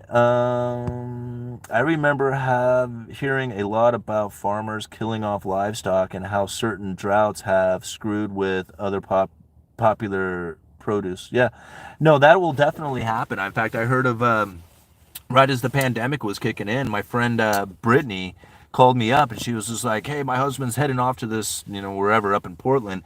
They got whole hogs like ready to be butchered. Like they could not make it to the processor. They couldn't get them out there. And this farmer was like, I can't feed these things anymore. I don't know what to do with them. So he was getting rid of his hogs. Like, I mean, it was like one step short of like having to cull them out. Like, you can't feed them anymore. You know, it's like they're done. Get them out of here, and I can't sell them. So yeah, that happens, and that happened back, you know, during the pandemic. I heard plenty of people talking about that. You know, that very situation, which in turn causes a shortage. Demand goes up, prices go up, investment starts to pour in. Right? You know, I mean, this is the bullwhip effect. When you walked about training, the sailors similar to biodiversity, if you take that idea back to nature. Yeah. You're trafficking the farmers revolting in France and now Germany. I don't watch mainstream media, but I live in a farming community here in Kansas. Yeah, and so this is something that I thought about. I think this is a weird. This one's kind of hard to wrap because I don't know, right, what's going on in France and Germany. I mean, I don't know the politics of it. I haven't been researching it. I don't know anything really deep about it. What I have heard is that the farmers are pissed about high taxes, and they're worried, and they're pissed about the lack of subsidies that are coming in, right? So high taxes and no subsidies, which makes the farmers in a position in which that they're not profitable, right? So they're pissed, and understandably so. So what happens if you are in a situation where the farmers are pissed and they stop growing, right? They stop producing because they're not making any money. They're paying a lot of taxes and they're not getting their subsidies in, and they're pissed. They stop producing. What happens, right? Food starts to fall. Prices start to move up. Well, then what happens, right? If prices move up, investment starts to pour in, right? This is like a bullwhip effect. Remember, anytime you have a gap in production, regardless if it was forced, natural, accidental, whatever, right? It doesn't matter how it happened. It's the fact that it is happening, right? And this is the gap in production. So if the investment starts to pour in, then what you're going to end up happening, there we go, is that the investment is going to start creating more supply. Once you have the supply up, now the prices start to come down. So even though it seems so counterintuitive, right? And I'm not trying to play like a politician or anything here, but just being an observer from the outside looking in, just saying, okay, well, wait a minute, these farmers are pissed. They're not going to be growing any food. That's probably not going to do well for supply. And then if the money goes up, then you're going to have investment pour into that. I mean, I can say this about it doesn't have to be France. I could like write this out for a lot of situations, and you just fill in the blank. France here, farmers there, whatever, you know. And you can see it happening. So, in my opinion, this is a way of actually creating a shortage in supply to force investment into production. I know that sounds weird, right? I know it. I mean, just stating it out there seems weird, but let's see what happens, right? Let's see how this ends up going down. Because I mean, it's going to be something similar to like what happened in lumber, right? I mean, same thing. Shortage. All of a sudden, all this investment goes into lumber. They're putting up mills all down in South and trying to figure it all out, ramp up production and do all the other stuff. Production ramps up. All of a sudden, you got all the supply. Prices falls. Nobody cares about lumber anymore. It's like nobody cares about lumber. Like people ask me all the time. It's like, dude, talk about lumber, and I'm like, I don't know what to talk about. There's nothing going on. You know, this is like, yeah, lumber's at $570 per thousand. I'm done. Like I don't know what to say. You know, there's really nothing out there going on. It's there's still short inventory. You know, some of the wides and longs are a little difficult to get. Every once in a while, there's a little gap in in inventory or something like that. But it's the same story I've told for like the last 4 months. So there's no change to the lumber game. Like, there's nothing to talk about. And if there is, I would talk about it. All right. Union strike in the middle America priced in. Yeah, I have. Europe is making it impossible for farmers to produce because of the clean energy initiative they are promoting. Everything is priced in, so everything is expensive. Thoughts on real inflation compared to what the Fed is reporting? Inflation, in my opinion, is still very high. No, I don't, because it doesn't really matter what we think. And I don't mean to knock your opinion or my opinion. It doesn't matter what we think. Like when it comes to the inflation, like I think inflation is 15%. I don't know. Maybe it is. Like, if you compared it to, maybe John Williams stats, shadow stats or something like that, you look at something like that, you're comparing inflation from, 20 years ago. They don't even like use the same metrics for finding inflation today. So when they say inflation was like, this much back in the 80s and it's this much today, that's not the same. Then like, there's no point in even saying that. It's just like, hey, we used to, eat steaks back in the day, and now we eat hamburger, but the hamburger is so much cheaper. You see that? So like meat's cheaper. Like, yeah, the inflation is down. Like, you can't use that. It's just like it's not even the same metric anymore. And then on top of that, even if it is up there at 15%, and we could prove it, but the Federal Reserve is saying that it's at 3%, right? We don't conduct monetary policy. It's not up to us. It doesn't matter. Like, we would be like, hey, it's 15%. You got to change that, what you're doing there. And then be like, hey, we see it at 2%, right? So we're going to look at 2.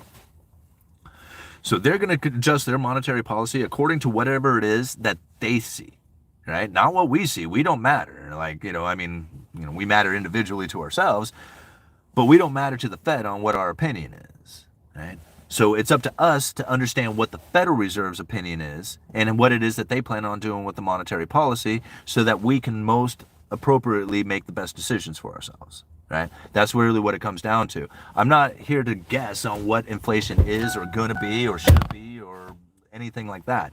I'm going off of what the Federal Reserve thinks it is and what they plan on doing with that monetary policy in accordance to what they feel that the inflation rate is at. Does that make sense? I mean, like, I look at lumber. I look at lumber for a lot of stuff. Lumber is a vital commodity to our existence. Like, all the inflation is gone from lumber. Gone. Like, we're at the same price that we were experiencing back in 2018, right? Years and years and years ago, over 5 years ago, right? So, like, it's gone. Like, I don't know where it went. If it's supposed to be everywhere, I don't know where inflation went. Because it's not in lumber, right? It's different when you start thinking about it from the supply side of things. When you look at it from a supply side, think about things that are very expensive right now. Are they in major supply? Are they being produced in a major way? Lumber was produced in a major way. Inventory came back, supply was plentiful, right? Demand was very much in line. Prices returned to normal. Like, straight up. Like, I mean, it was just like, okay.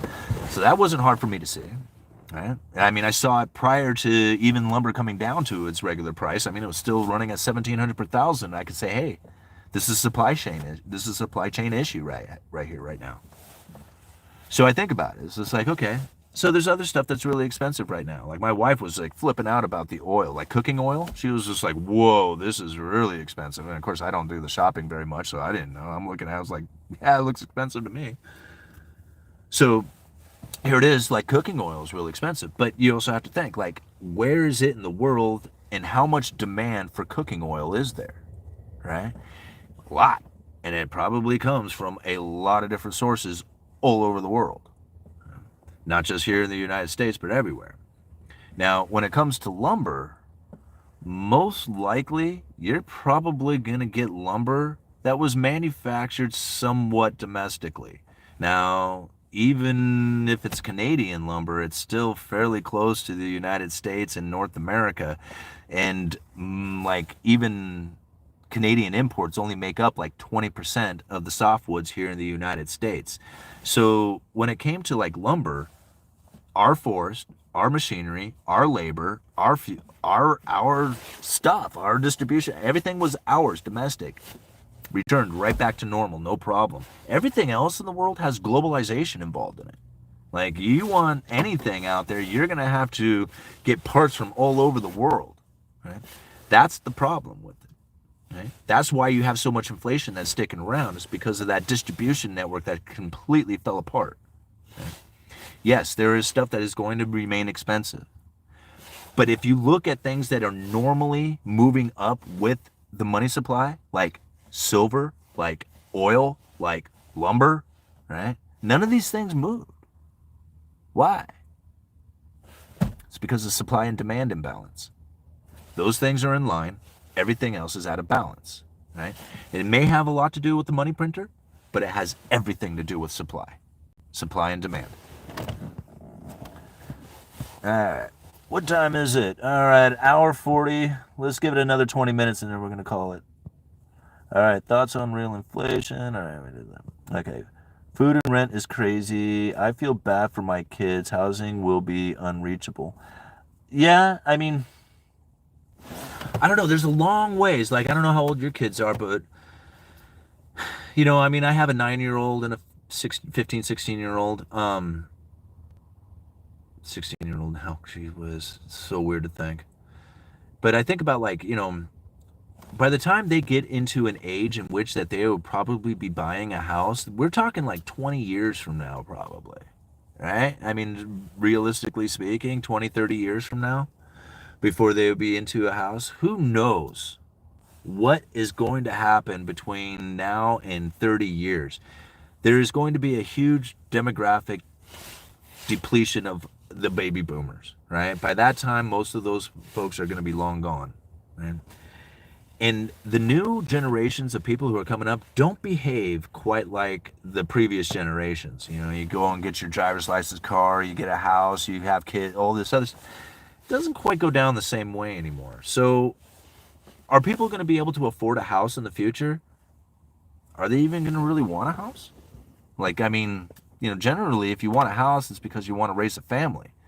But I see where a lot of people don't even want to raise families anymore. So what would be the point of needing a house? You wouldn't.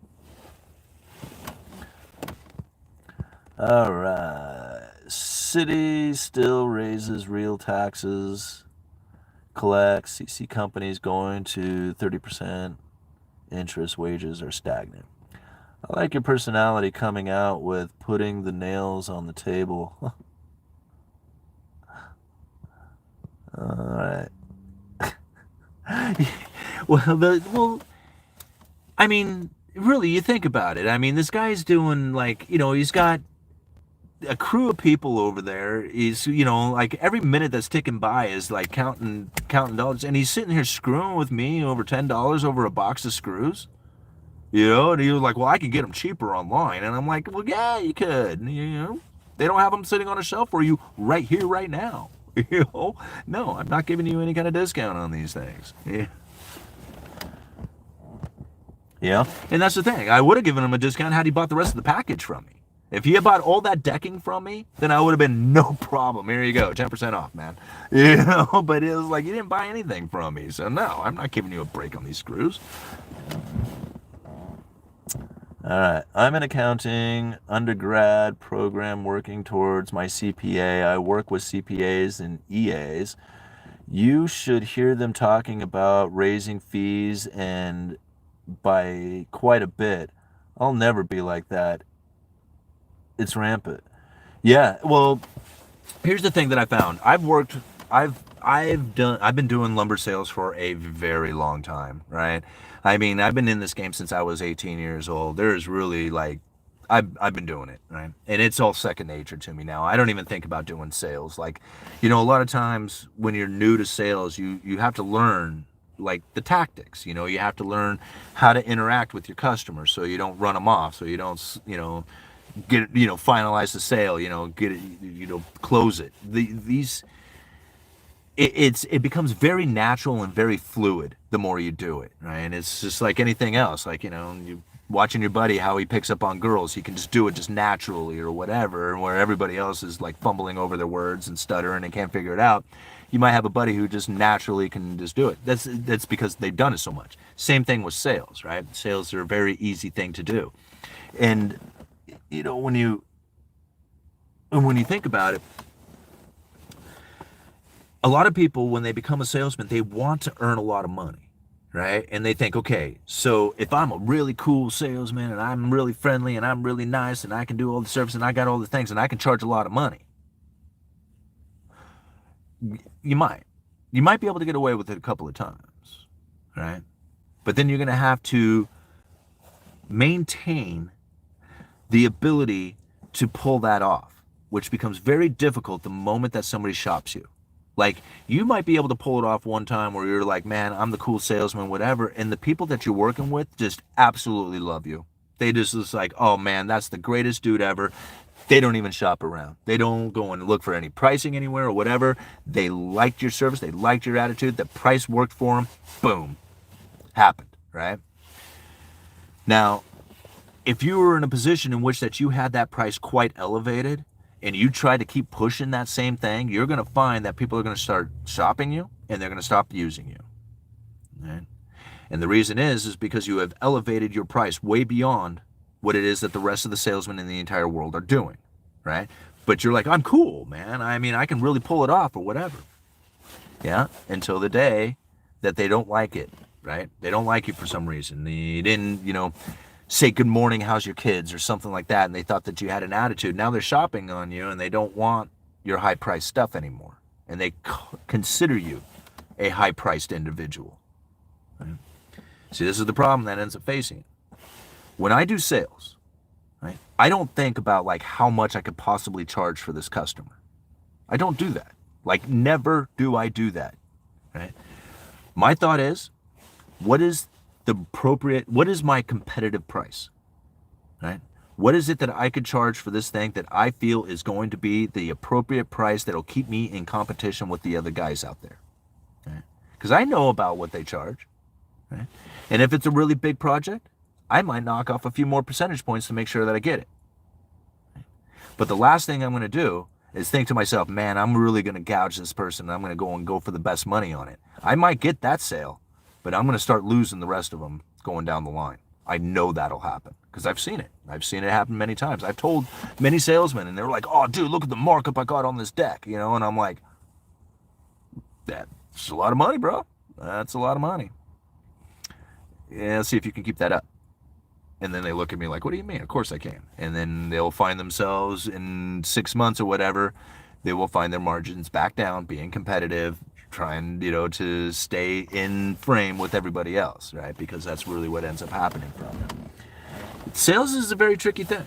Like, you know, it's not hard. It's very, you know, it can be very easy to do, especially if you have good customers or customers who are, you know, who who are fun to engage with, who are really enjoying their project, things like that. It can be very rewarding being a salesman and providing all this, getting all this stuff to them, and then they come back and show you a picture of like, how awesome their project turned out. I mean, it's a really fun thing to do.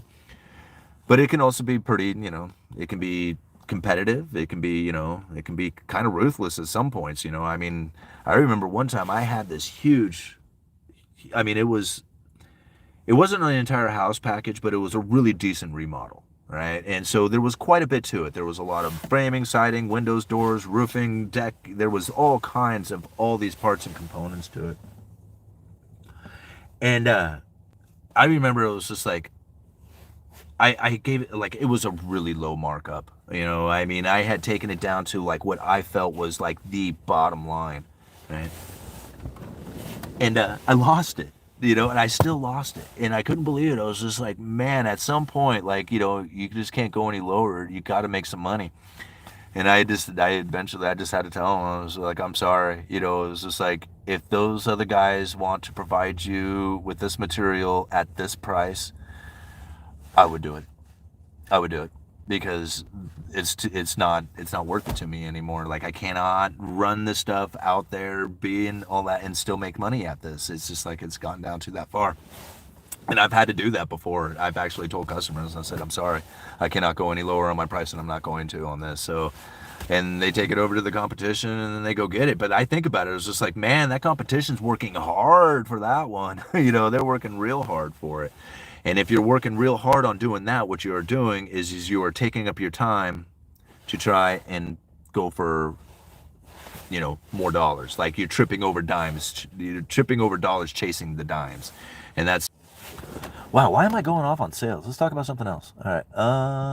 Investment Zoom meeting is going well. I may get on the property ladder soon. Hell yeah, All-Nighter. I'd love to hear that, man. I would love to hear that you're doing that. All right. I'm into IBC though, whole life, building foundational wealth for investing. Love to see you getting in on it.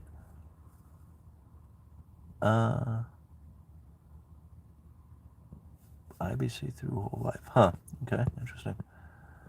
Let's see. One thing leads to another. Simon, I'm tracking, brother. I'm tracking deeply. Good for you. Great call, RE Real Estate Invest, or REI Opportunity Knocking. Thanks, Rocco. Okay, I see dice were re-rolled, calling 12 on the dice. How about the minimum wage being imposed on businesses in Cali? Fast food prices going crazy. I do need ratless of it. I do rat, but dang. Huh. Oh, there we go. I do eat less of it anyway, but dang. Yeah, I don't agree with minimum wage. I don't agree with it at all. I understand, like, the people out there wanting to make sure that there is at least some sort of threshold at bottom that they will not be paid any less than this. But that's the problem with America, right? Because what they are basically saying is that if we put this minimum wage, and you can't earn any less than this, you have to, if you're an employer, a business, or whatever, you have to pay your employees this much. And if you're an employer, you have to earn this much. You can't earn less than that. Well, here's the problem with that is that that's ultimately saying that if you are not intelligent enough to earn the minimum wage, you are too stupid to work in America. You just simply can't work here because you're too stupid, right? If you can't earn your boss at least $14 or whatever the hell it is, I don't even know what minimum wage is, but if you can't earn your boss at least, $14 an hour, if you don't have the skills and you don't know what to do that can provide your boss with a profitable service from you, or skill or something from you that can earn $14 an hour plus, because it's got to be profitable to your boss, then you're just too stupid to be here. Like, I cannot believe how insulting that is, right? You know, I mean, there's people out there, I see them every day, they're walking these tracks, they don't have anything going on in their life. There is no way that somebody's going to hire that dude. Not at $14 an hour. They might pay him $5 an hour to go sweep a parking lot or something like that, but they're not going to pay him $14 an hour because he's just not going to be worth it. Right? And I don't mean to, talk down about the individual, but they're not going to do it. They're not going to earn $14 an hour, but they can earn $5. But because they can only earn $5 an hour, they're too stupid to work here in the United States. Unfortunately, they have to be a bum. That's what I see. Like, it just drives me crazy when I see this stuff. And then not to mention, like, minimum wage has always been nipping at my heels. Like, my entire life. I started off, when I got my first job working at the lumber yard, I was making $4.75 an hour. And I remember all my buddies were envious because I was making 25 cents above minimum wage. $4.50 an hour was minimum wage when I first started. My entire life, every time I got a raise, minimum wage would increase. I get a raise, minimum wage would increase. Get a wage, minimum wage would increase.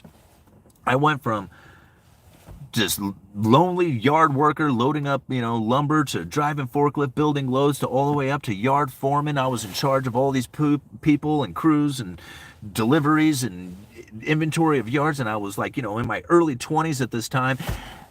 And I'm still just barely making above minimum wage. Like, all the effort that I went into it wasn't really worth it, right? Minimum wage would just kept rising every time I would get a raise. I mean, it wasn't until I was all the way up until almost into my 40s before I really started to pull away from minimum wage, All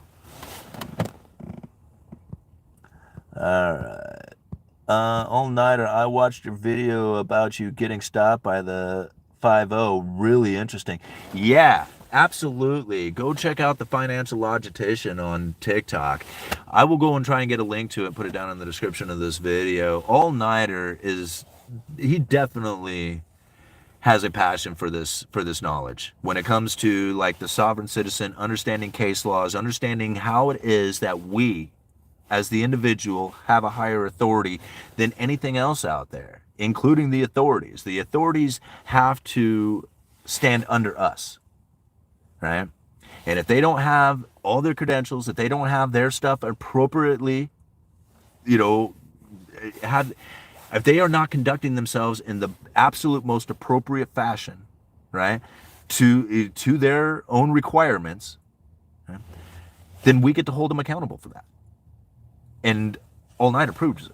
Right? He proves it when he was just like, he told the police officer, I mean, you should listen to the story of it. He says, I got everything that you're asking for right here, but you need to provide certain documents to let me know that who you are. You're supposed to carry these things.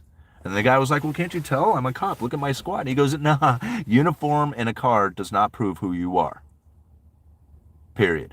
And the cop knew that at that point. Like, he had to go back, and he was like trying to get the information, and he finally came back to, like, I should just let All-Nighter tell you the story, but it was a great story, The cop comes back to All-Nighter and begged him. He was like, dude, I need your stuff. And All-Nighter's like, I'm not going to give it to you until you produce these other documents for you to prove who you are to me. And then I'll provide you with everything. And then he even asked the cop for his own driver's license. He didn't have it on him, right? And so, like, the cop was completely in the wrong on that point. And All-Nighter was just like, okay, so I guess this is over. I'm going to go on my way. Right? It was a beautiful story. I mean, I loved it. And you know what's great about that story is that when All-Nighter was telling that, I'm sitting there listening to him, and I'm like, man, this is exactly, like, almost word for word how I've heard some of my other buddies who are, very much of this kind of mindset tell almost exactly the same story, almost exactly word for word, the same way. And I thought to myself, God, this is incredible, right? This is definitely information that people should know. I don't conduct myself in that fashion. Like, when a cop pulls me over, I hand over all my stuff, right? I'm very cool and collected about everything. I understand that I could, push the limits and do all that other stuff. I'm not that knowledgeable on it. So at one point, I'm probably going to get stuck and go like, I don't know what to do next. Okay, here's my stuff, But knowing it exists out there, it really changes the way I conduct myself in general. Like, I don't do anything that would ever have a law enforcement officer questioning me, ever. Like, I will not have law enforcement questioning me because I just don't do anything that would allow it to happen. And if a law enforcement tried to question me, I would be very adamant about it. Can you tell me about the laws that I have broken, or about ready to commit? Whatever like crime that I have committed. If there is no crime here, I'm done. I am absolutely done, and I'm not answering questions on where I'm going or who I am or anything else like that. Like none of that stuff. And what's funny about it is that I've never had a cop ask me any of those things. Like I get pulled over, I hand my stuff, tells me I pulled you over because you have an out headlight, get it fixed, see ya, on your way. Right? Never been asked like, what do you got in the car? Where you been going? What are you doing? Are you drinking? None of that. I've never had any of that stuff happen to me.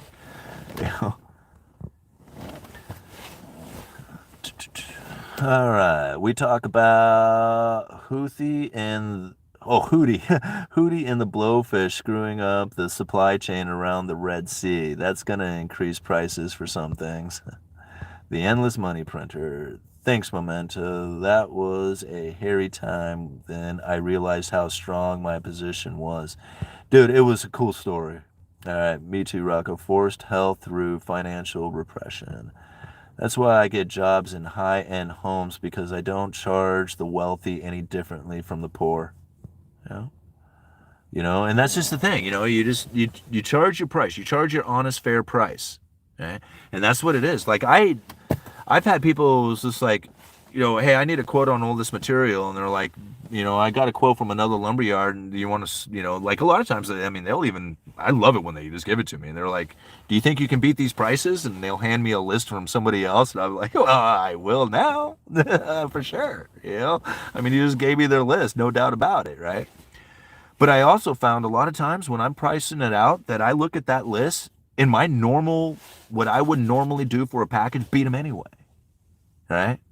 So I'm like, sometimes they'll like, do you want to look at the other one? It's just like, no, I don't want to look at it, because I'm going to charge you the price that I'm going to charge, and you're going to either accept it or not. Right?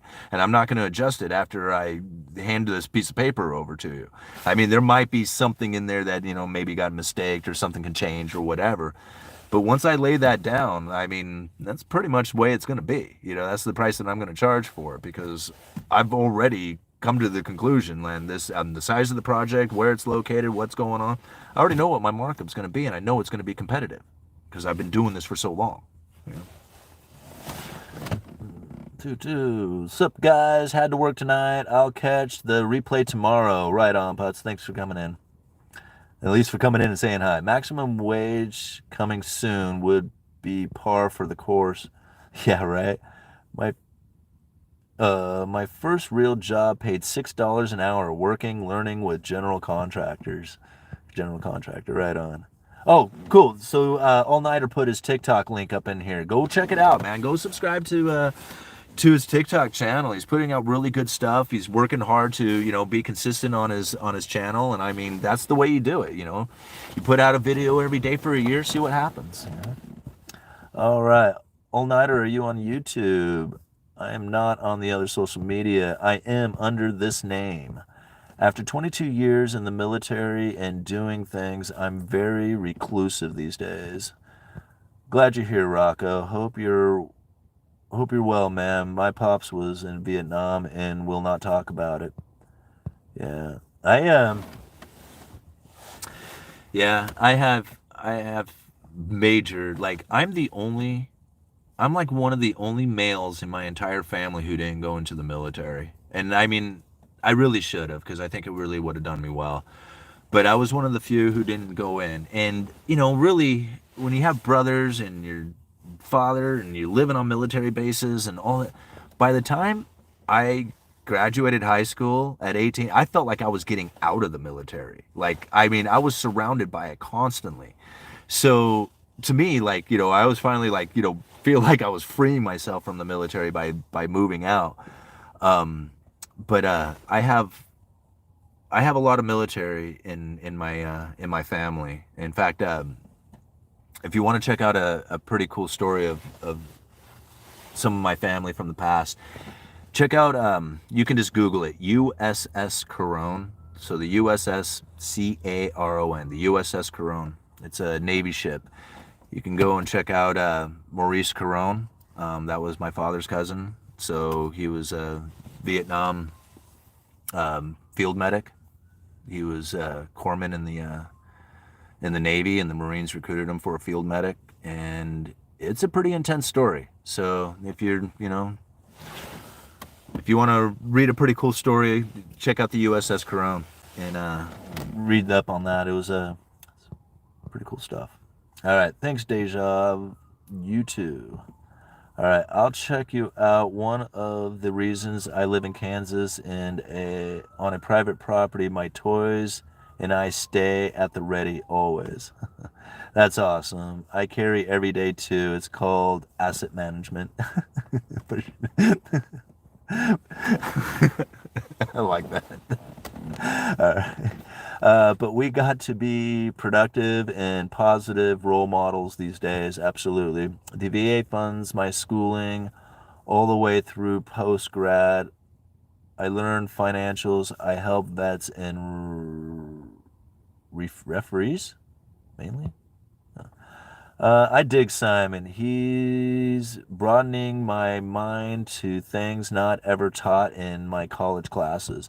Well, that's what I hope to do, because, like, I know it's not easy to try and wrap your head around economics in general. And, I mean, I've been on a 20-year-long quest here, right? 15 years hardcore of studying every single day. Like, every day. There's not a day that goes by that I do not research or find something, right? Even if it's just a little bit, it's every day I grind on this stuff. And, I hear a lot of, like, so-called, like, schooled or degreed or professional economists or something out there, and I listen to them speak, and I'm like, I mean, maybe, like, when they speak, I get to a point, I'm like, maybe I'm delusional. Like, maybe I'm the one who's losing his shit, right?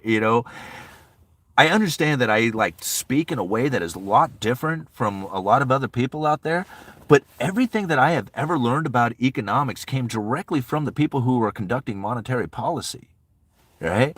I mean, even the stuff about Gresham's Law and, like, Triffin's Dilemma, I learned from reading Federal Reserve stuff. Cantillon effect was actually sent to me from a viewer. He was just like, dude, you got to read about increase and decrease of money to the state. He turned me on to Cantillon effect. I read the whole essay and was just blown away by the whole thing. I'm like, man, I cannot believe that this dude from 200 years ago can describe economic forces that play out so evident today. It's just like, I was just blown away by it. So I really love the Cantillon essay, just because if you can find those economic forces that he is describing in that essay, you know that these are things that are not going to change. These are like, it's as if it was gravity, Yeah, we can change, you can put a plane in the sky, but it's still gravity exists, right? I mean, that thing stops, runs out of fuel, it's coming to the ground. Everything is that way, right? Including economics. Economic has forces very similar to gravity. Right, but it's different, and if you don't recognize it, you don't see it. A lot of times, what we'll end up doing is blaming people. We'll blame politicians. We'll blame the bankers. We'll blame society for all these things. But truly, it's an economic force that is now playing out, and nobody recognizes it because they just don't know. So thank you guys for being here. Thank you for being part of this. There's my YT. Otherwise, you may not be able to find my small channel. It's okay, man. It's growing, right? It's growing every day. And, that's the whole point. You grind a little bit every day. You put the video at it every day. You gain a little bit more every day. And every day, it just keeps, the momentum just keeps going and going. I mean, I know me personally, even with the channel, like over the last couple of years, I felt like it kind of gone stagnant something. Like, I put out videos every day. And that did really well when the lumber prices were really running up. But I got to a point where it was just like, dude, what are you doing? Are you just going to put out a video every day, or are you going to actually do something here, man? And that's when I'm starting to, like, that's where, like, this membership really kind of inspired me. It's not much different from what I'm already doing. But the fact that I am, like, I'm asking you for $1 means that I have to come up with even more value. Like, I have to make this more valuable than I ever had before, because now I'm asking you for money, right? Before I was just asking you to watch, but now to actually ask you for $1 means that I have to step it up. And that's what felt good. It made me feel like, man, inspired again. You got something to, driving you again. And I'm enjoying it. Actually like waking up in the morning thinking, man, what can I do for the members, right? What can I do to provide them with even more value than what I've already done? And it's exciting for me, All right. Oh man, I don't know how much longer I can stay out here. What time is it? Oh my gosh, we're out here for 2 hours and 9 minutes. Okay. USS stands for United States Ship. All right. HMS stands for Her Majesty's Ship. SS stands for State Ship. Cantillon wrote his essay in 1730, nearly 300 years ago. Oh my gosh. Really? I thought it was like the late 1700s. It was the early, huh? Well, it just goes to show I don't even know when he wrote it. All right, the credible threat theory and insight have changed my paradigm. I swear to everything. All right, well, and that's just the thing. Once you recognize the credible threat, once you see, like, once you understand the credible threat theory and you got it, like, when the Federal Reserve is using their forward guidance, because they straight up say it. We are using forward guidance. We are telling you right now, we are planning on doing this into the future, right?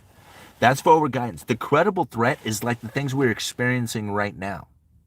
Okay, where it's not like they aren't using forward guidance. They're not coming out and straight up saying it, but they are using the media to push the narrative out there. That's the credible threat. We recognize it. We recognize it right away as soon as it happens, right? Because we talk so much about it. So now when the credible threats come up, it's like, it doesn't even have to be like the forward guidance, right? It can just be the 2% over time. We recognize that now. Most people don't. They don't even recognize it as a credible threat or even a realistic change to their monetary policy. They don't see it, right? We see this plain as day. We recognize it. We know what's up. Oh, all right, guys. Let's see here. What a great share, Rock. Okay. And the exposure through understanding on inflation over time. Yeah. It's, and that's just the thing. Like, we here on this channel, in this community, it's not just a matter of like, in the past, somebody might have said, oh yeah, the Fed average inflation rate. That is something that they might have mentioned. No, like, we take it seriously. No, that is a major change to the way that they are conducting themselves, and we can no longer look at things the way that we used to. We have to incorporate average inflation into our understanding of what it is that the Federal Reserve is up to. Most people don't do that, right? So this is how we internalize it. People ask me a lot. It was just like, well, what are we supposed to do with the information? This is it. This is exactly how we're supposed to do it. We take this stuff in for ourselves. We understand it. When we read these speeches, when we're looking at the news, when we hear these narratives out there, we can go like, I recognize what's happening here. I see what's going on. I'm not falling for this. Just like a lot of stuff out there. You're constantly being tested, right? You test to see whether or not you're going to follow or lead or following your own path or whatever. Right? If you bend easily to that narrative, man, you're not following yourself. You're not staying in frame. Right?